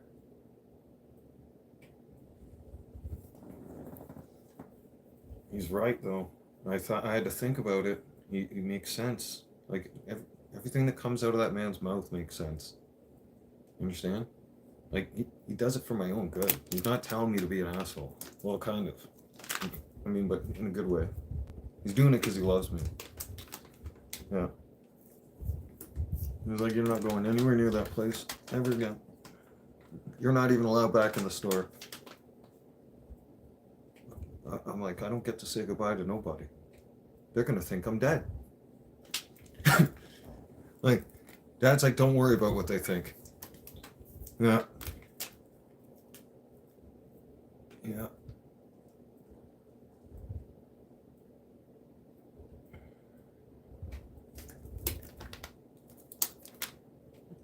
I'm like, not even one time? He's like, nope. Oh yeah, the mind is weak. Oh, the mind will test you. Yeah. Where's my mic? My demons will be hanging around going, hey man, we haven't seen you in a while. We thought you were dead. Come on over to the liquor store. Come on. Let's do this. Damn it. What's going on? There, that's better. They would. My demons would be looking around for me. Hey man, how's it going? Yeah. My demons would be hanging around. They'd be in the 2-block radius. They'd be like, there he is. He's alive. Like, I'm going to play out my demons and out of my mind for all of you. Right? I'm going to role play it here. Right? Just think of it like this. If you want to do it like a comedy thing, you think about it like this, okay? I'd be out on the walk. They'd be on a skateboard or a bike. Hey, man. One demon would come by and be like, hey, shit, bro, what's going on? Fist pump. We haven't seen you in time. We thought you were dead. Are you coming to the liquor store? Beers time. It's 5 o'clock somewhere. Fuck it. 115 pack won't kill me. Yeah, I got this. I'll just have a couple beers. No. It doesn't work like that with me. Forget it. Are you kidding me? No. When I'm sober, and I've had a stretch of time where I'm completely sober, right? Gaming with Eric, excuse me, welcome to the channel. If I've gone, Dad's right, each and every time I've been on, I changed my routine, and it was all the times this year, all 11 times this year. He's like, your system, whatever you've tried all year has failed since last year, since last January. Now, he's like, granted, I know you're trying. That's why I want to help you. I'm like, Dad, it's not easy, right? I kind of got a little teary-eyed when I was talking to him. And he's like, I know it's not easy, but you're killing yourself, and this has to stop. You're under my command now. Dude, he's strict, okay? If he says jump, you say how high. Yep. Fuck around and find out. Don't listen to him. That's your problem. It's your funeral. Not my funeral. It's yours. Yeah. I know better. If he says something, you gotta listen.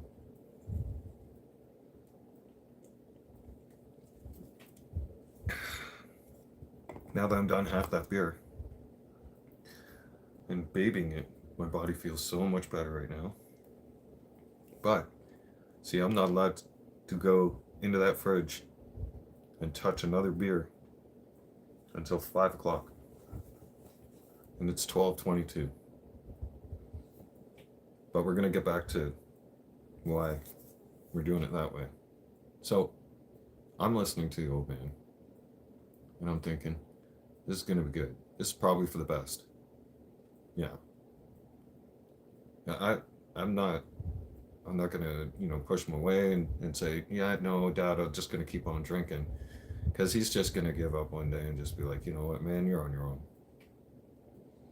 And he's the last person I would want to turn, because I know for a fact, if I would have kept going on that path the way I was into the new year, he would just been like, stop calling me. I don't want to talk to you. My old man's been sober for 27 years. He used to power drink like me all the time. Oh, yeah. Him and his buddy? Yeah, right before he married my mom? Oh, man, they could drink with the best of them. Yeah, they're professional alcoholics. Yeah, I thought I was a professional alcoholic? No, he's a legend. All right? Yeah, you want to talk about legend status? That man has it. 27 years later, though, he's sober. He married my mom? That's sober. Yeah. As soon as he married my mom, the day he married my mom, I'm done with alcohol. Yeah.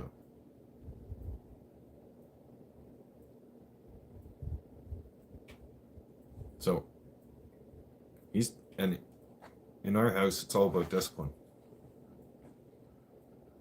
which lacks in a lot of people's homes. A lot of children today don't have discipline, and they need it bad.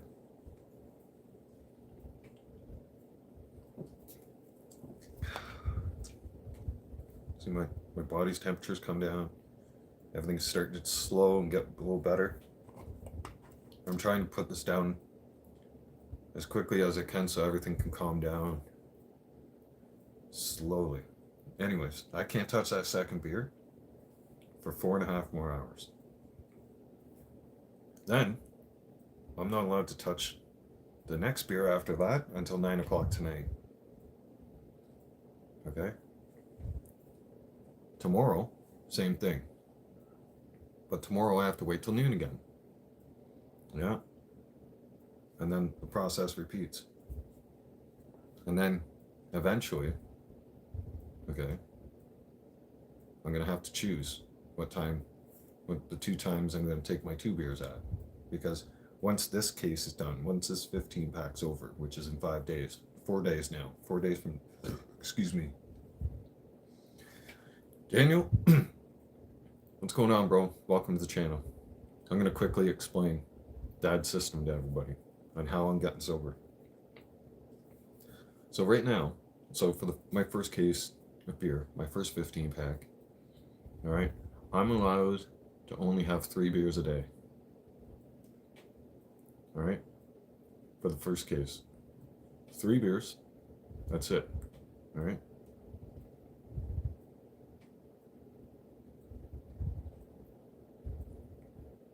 Can my mind beat addiction? Al Senior, we're gonna find out. Well, actually, I might touch that next beer at 5, and I might not. I don't know yet. We'll have to see what my condition is by then. Yeah. But I can guarantee you the old man's watching the clock to make sure I don't fuck it up. I guarantee you he was waiting till noon. Yeah. He was watching. And he was thinking, he better not touch that beer before 12. Yeah. You better not.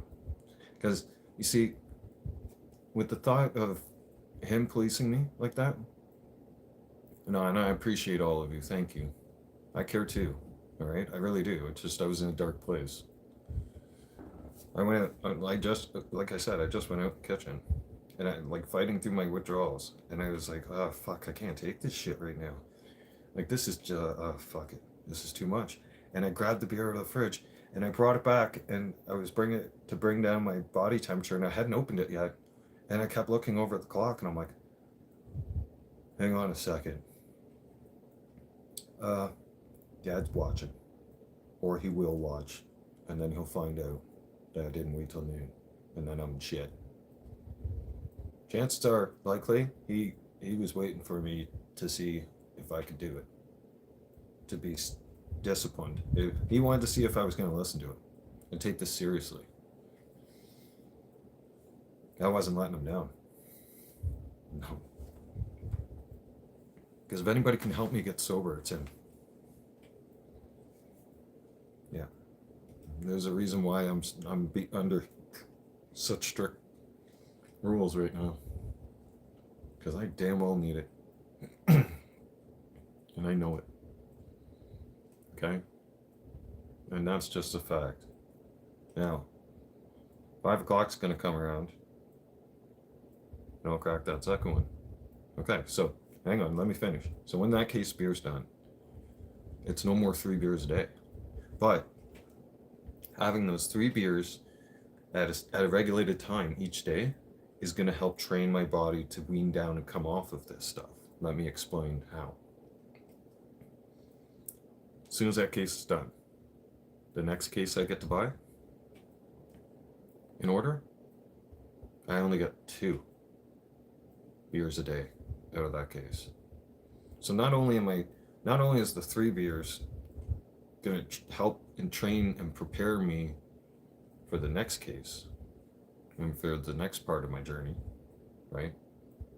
But it'll also help ease my mind so my mind doesn't freak out. Because he said, all those times you got sober, did you ever have beer in the fridge?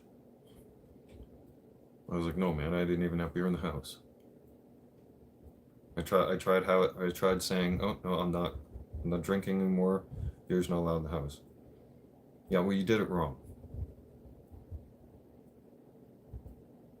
You can't do it like that. No. You know why I was failing?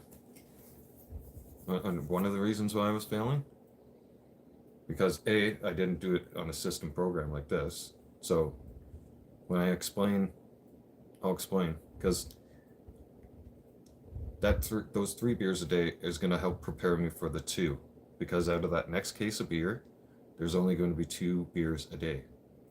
Once I'm on case number 3, okay, then I'm only allowed 1 beer a day. And then I'm going to have to choose whether that time is 5 o'clock or 9 o'clock. But when I'm on the 2 beer system, I'm like, do I have to wait till noon? He's like, no, you can wait till 5 or 9 or noon. But you got to pick. And you only have between 2 times to pick from. So that means I could crack a beer at 9 or at 12, but then I'm going to have to wait a whole 9 hours before I can crack that next one. And that might be a little bit of a mental challenge. So I think I'm going to stick to the 12 o'clock and the 5 o'clock, and then no beer at dinner. Or no beer at night before bed. Yeah. Okay? And then when it comes to... Excuse me. When it comes to... what I was going to say... Like when it comes to my friends over in Ireland, and when I'm down to that one beer a day thing, I'm probably gonna pick the time that they crack their beer at dinner. Yeah. So,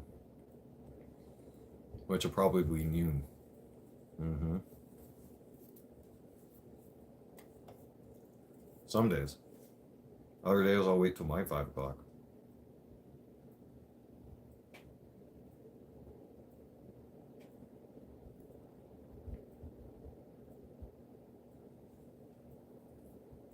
Oh, Cameron, I will. Thank you.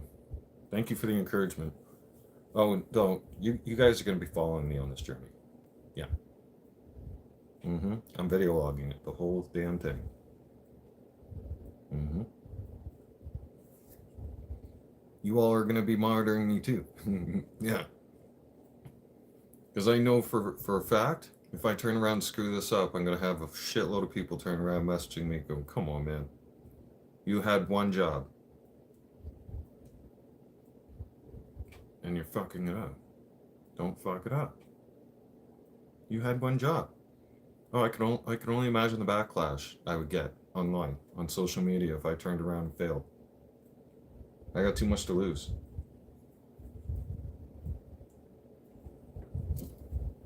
I got too much to lose and everything to gain out of this. Yeah, I got too much to lose if I fail. And I have to keep that mindset forever. Now, when I'm off that one beer program, then I'm only left the rest of hockey season and the playoffs. His dad said once the Leafs are done the playoffs, you're done drinking.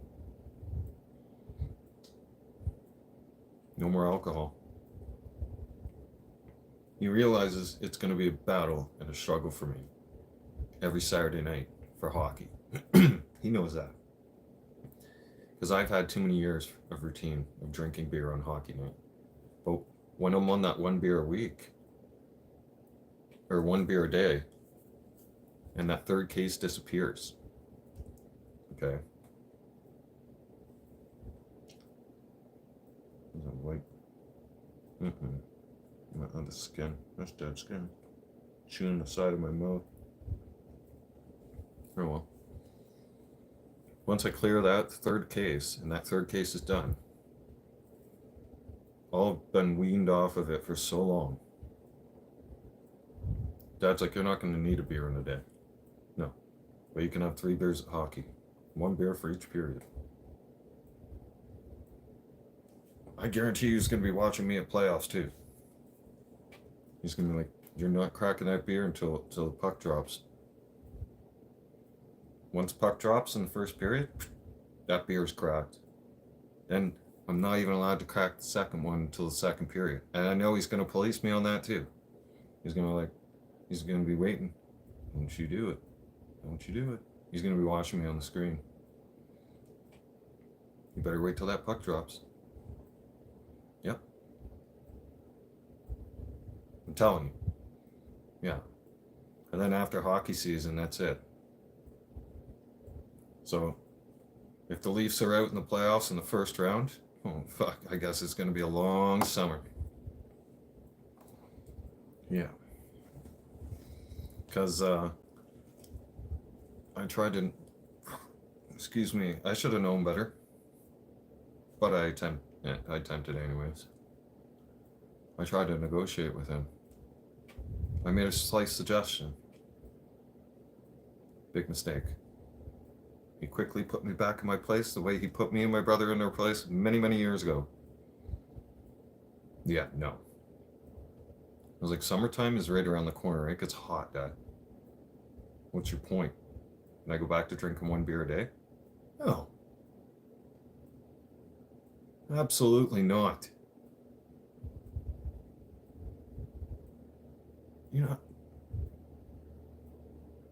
have non-alcoholic beer. He hesitates for a second. He's like trying to make things fair, because he knows damn well I'm gonna get tempted in the summertime, because on especially on a really hot day and I'm outside barbecuing, I'm gonna want to have beer. That's just a guy thing. That's a blue collar guy thing. Dad knows that. Everybody knows that. Okay? Well, I'm still only allowed to have one beer.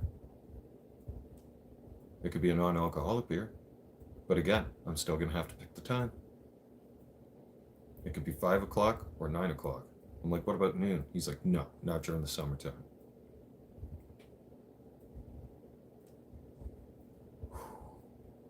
That means I would have to put up with a hot day and it being like plus 40 out here and Mother Nature trying to kill us again. And like when it's hot here in Alberta, we don't get, what is it?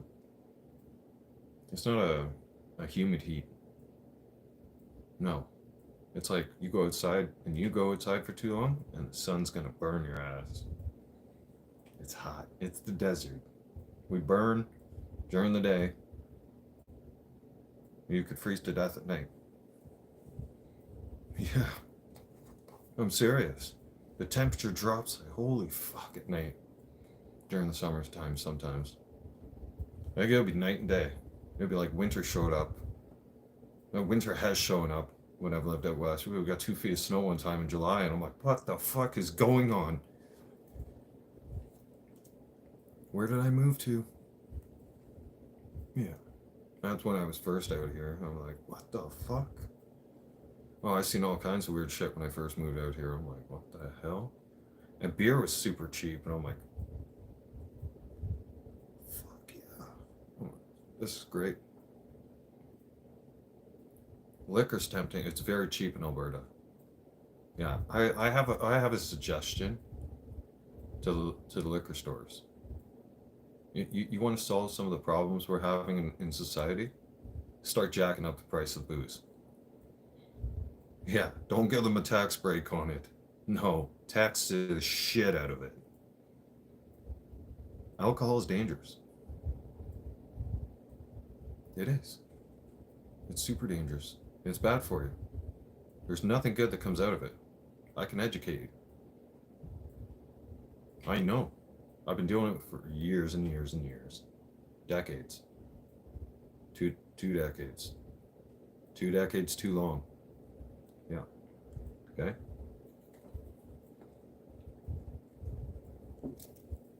I just might have a little bit of experience at this. Excuse me. See, my body's all, like, this beer's almost gone. My body's calmed completely down. Yeah. I'm a different person now. I'm not shaky. No. It's because the alcohol kicked in. See how much control alcohol is having on my body as I'm going through detox? This is what I mean. This is why Dad said I'm supposed to go I'm supposed to do this online and video it. So that hang on. Better than hang on. Before I lose my point. Because I have a tendency of getting lost sometimes. Look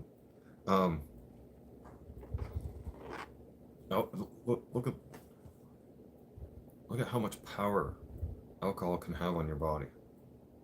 Because Dad said, he goes, you need to show everybody. He goes, this is going to be very hard for you to understand. He said, but you're going to have to man up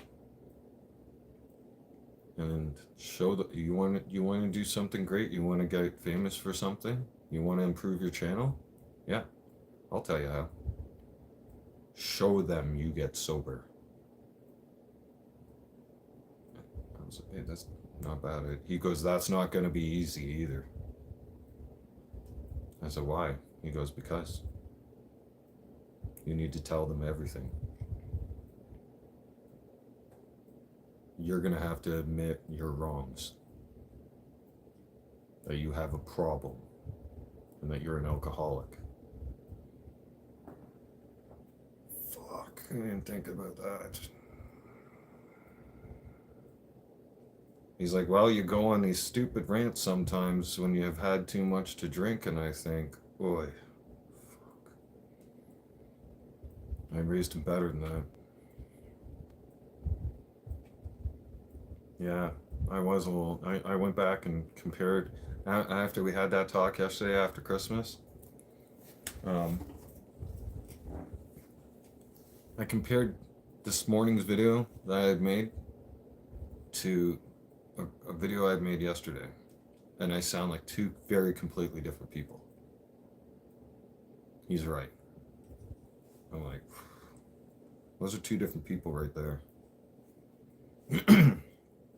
Yeah. Way different people. Yeah.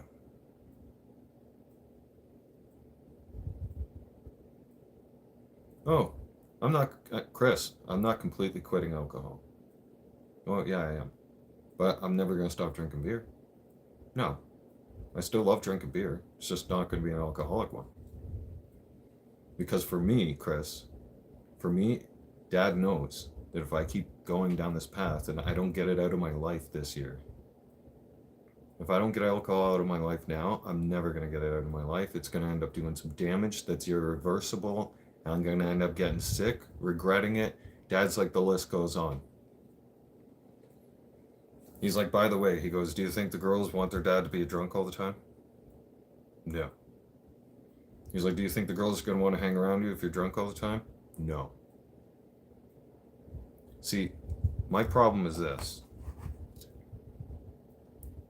Without Dad policing me on this and put me on this program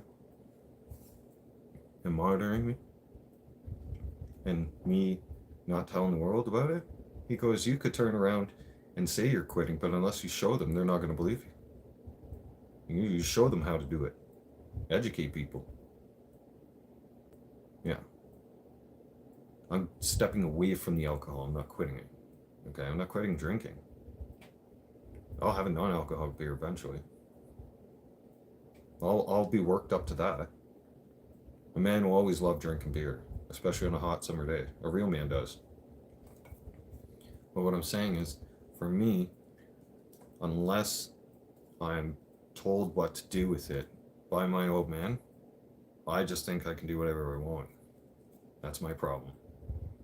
And when I'm not told what to do by the old man like that, and I think I can get away with it and do what I want, I think I can drink as much as I want. And I don't know when to stop.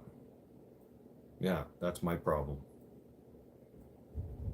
Even I can tell myself, if I buy that case of beer myself, if I go to that store, I'm like, I say to myself, I'm only having a couple of beers. Fuck, I end up bringing in the whole case with me instead of putting it in the fridge. And I start burning through beers, one right after another, man. As soon as one's done, I got another one rocking. Fuck, I go out in the living room and find one. I find a half beer. Fucking find a half beer. I find fresh open beer in the bathroom. Fucking find another, like 3/4 of a beer in the fucking shower from the morning. Like, I was finding beer everywhere. That's when you know you have a problem. Well, that's obvious that you have a problem. And it's like, oh, maybe this might be out of control a little bit. Yeah. Because the old man was a strict talk. You know how embarrassing this is? You acting like this? Drunk? Online all the time? I raised you better than that, didn't I? He goes, you can be a YouTube failure or a YouTube success. Because if you keep it up the way you're going, you're not going to gain a lot of fans. You want to gain fans faster in popularity, you're going to help some people along doing it, and you're going to help yourself. Because he knows that if I don't do it like this, if I don't get off alcohol at all, it'll kill me. Oh, that's the problem. I've been drinking recklessly for years. I couldn't even tell you how many years I've drank like this because I lost track. Like since Mom passed away back in September 18th, okay? And then up until yesterday, I was killing 15 beers in a day. As soon as Mom passed away. As soon as Mom passed away, I was like, a case of beer every day. Sometimes two. Yep. The other day, right before Christmas, I was in there twice. And it was too busy for them to turn around and say no. They were just way too busy and they were full staffed and there was fucking people everywhere. It was a busy place. Yeah. I'd never seen it that busy in 3 years. No. And that's when Ryan looked at me and goes, dude, you were just here this morning. I'm like, I looked at him with a serious look on my face. I'm like, dude, don't worry about it. Merry Christmas. I'm like, come on, man. Don't worry about it. I got this. All right? I know what I'm doing. Don't judge me. Because he's looking at me like, thinking, he put down 15 beers already? And he's going for more. Yeah. Because you got to remember, they never seen me every day. So that's why I said to the old man, I said, can't I go for a walk and just say hi to everybody? What about saying bye? You don't need to say bye to them. He says that you just said goodbye the last time you were in the liquor store. I was like, Dad, they're gonna think I'm dead. They're gonna put my face on the back of a milk carton or some shit. They're gonna be calling into the cops, reporting me as a missing person. Yeah. They're gonna, where the hell is he? They are. They're gonna look at the time and be like,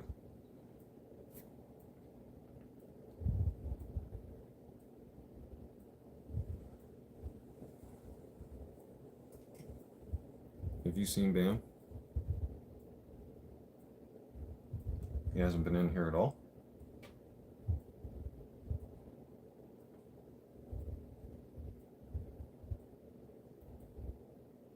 Did he James Bond sneak in or something?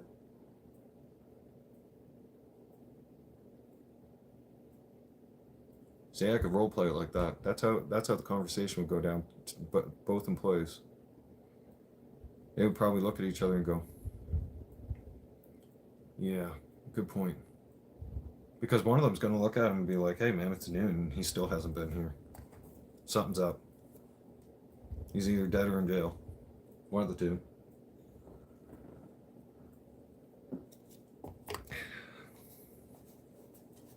Yep. Excuse me. Now, normally, it's 12:49, which means it's been 50 minutes, by the way. And normally, my first three would already be gone by now. Yep.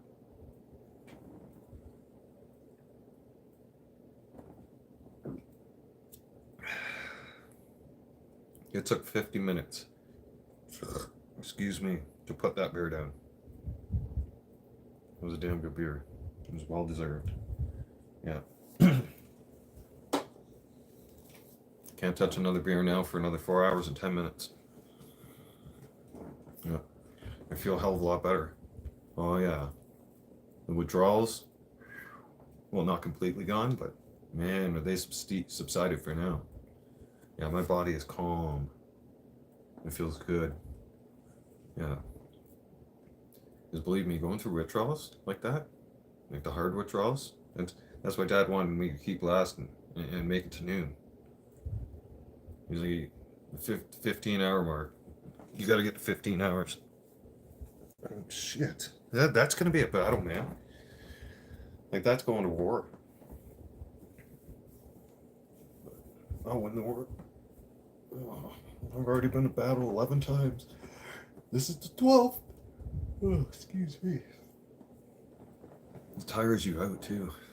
Holy shit, does it ever. It's exhausting. Absolutely exhausting. Yep. Fuck yeah, it is. I'm sweating. Her back has sweat. See, it's been 4 hours now. I'm gonna take a break and come back at 5. 4 hours and 9 minutes from now. I'll be back. We'll do 5 o'clock cracking cold ones at 5. Well, cold one. We'll crack a cold one at 5. Not ones, Dad. Sorry. I'm not gonna crack 2 beers. No. No, that third beer still live in the fridge until 9 p.m. Mm-hmm. Yeah. I'm not fucking opening. No. I'm not gonna open them early. Forget it. No. I know you're somehow policing this, and you're gonna wait, and you watch the clock. I know if I'm even a couple minutes before or some shit, I'm gonna get a lecture or worse. So I'll just avoid that bullshit. Yeah, I'm just not gonna do it. I'll stick to the routine. Yeah. So, but I want to get off the mic now and take a break. It's been 4 hours 11 minutes live streaming. 5 o'clock's gonna be probably just an hour show, something. Yeah. Probably gonna rock the PlayStation a little bit this afternoon. Who knows? Might get some shit done around here today, depending now that I'm feeling a bit better. Because that intensifies. Now that I've calmed this down, I won't go through withdrawals like that tomorrow. No, that's the worst of it. The worst of it is over now for me. This is the 12th time. Only this time, I'm doing it right. Okay? And I'll be successful at it. The other 11 times were all failures. Sort of. I was trying. I at least went to battle. And the fact that I was trying to get sober says something. Because I'm just that person that can't control my alcohol by myself. Never had, never will. I can't just have one beer and walk away, kind of thing. When I'm not, like, I've never been like that. I've never been able to. Some people can moderate it. I can't. My brain is broken that way. That's why the old man had to take control. And he's like, that's it. I've had it. This is the way shit's getting done now. You're under my command, fuck. That's what I was. I'm screwed. Well, not really screwed. No, this is the best thing for me, but it's like, uh-oh. Yeah, I'm not gonna get to be reckless no more. No. And I'm gonna see a lot of time on this thing. Because my mind gets very creative. Just it's time for you to go. You're gone. No one will miss your face. You suck a bag of dicks. You're weak. I'm working on something. Yeah. Justin Trudeau, you must just go. That asshole's gone for 6 weeks. It's gonna be nice not having him around. You know what I'm saying? Like, that guy could leave and never come back and he wouldn't be missed. No. Nobody's gonna be like, where's Justin? No, they're gonna be like, yo, bro, that asshole's gone for 6 weeks. We get a 6-week break. He can't embarrass us for 6 weeks. This is a blessing. Honestly. I don't know whether to rag on him for taking a vacation. Like, I don't know whether I'm pissed that he's on vacation yet or if I'm happy he's out of the country right now. It's kind of like just go and get the fuck out of here. Like just pack your shit and leave. Get the fuck out. No one wants you around here. You can leave at any time and threaten us that you're going on vacation. We're hoping the plane crashes. Okay? Yeah. We're hoping your plane crashes on landing. Or fails. Somehow, just something happens to you on vacation, but just don't come back. Yeah. Wouldn't that be an extra blessing? Trudeau's decided not to come back to Canada.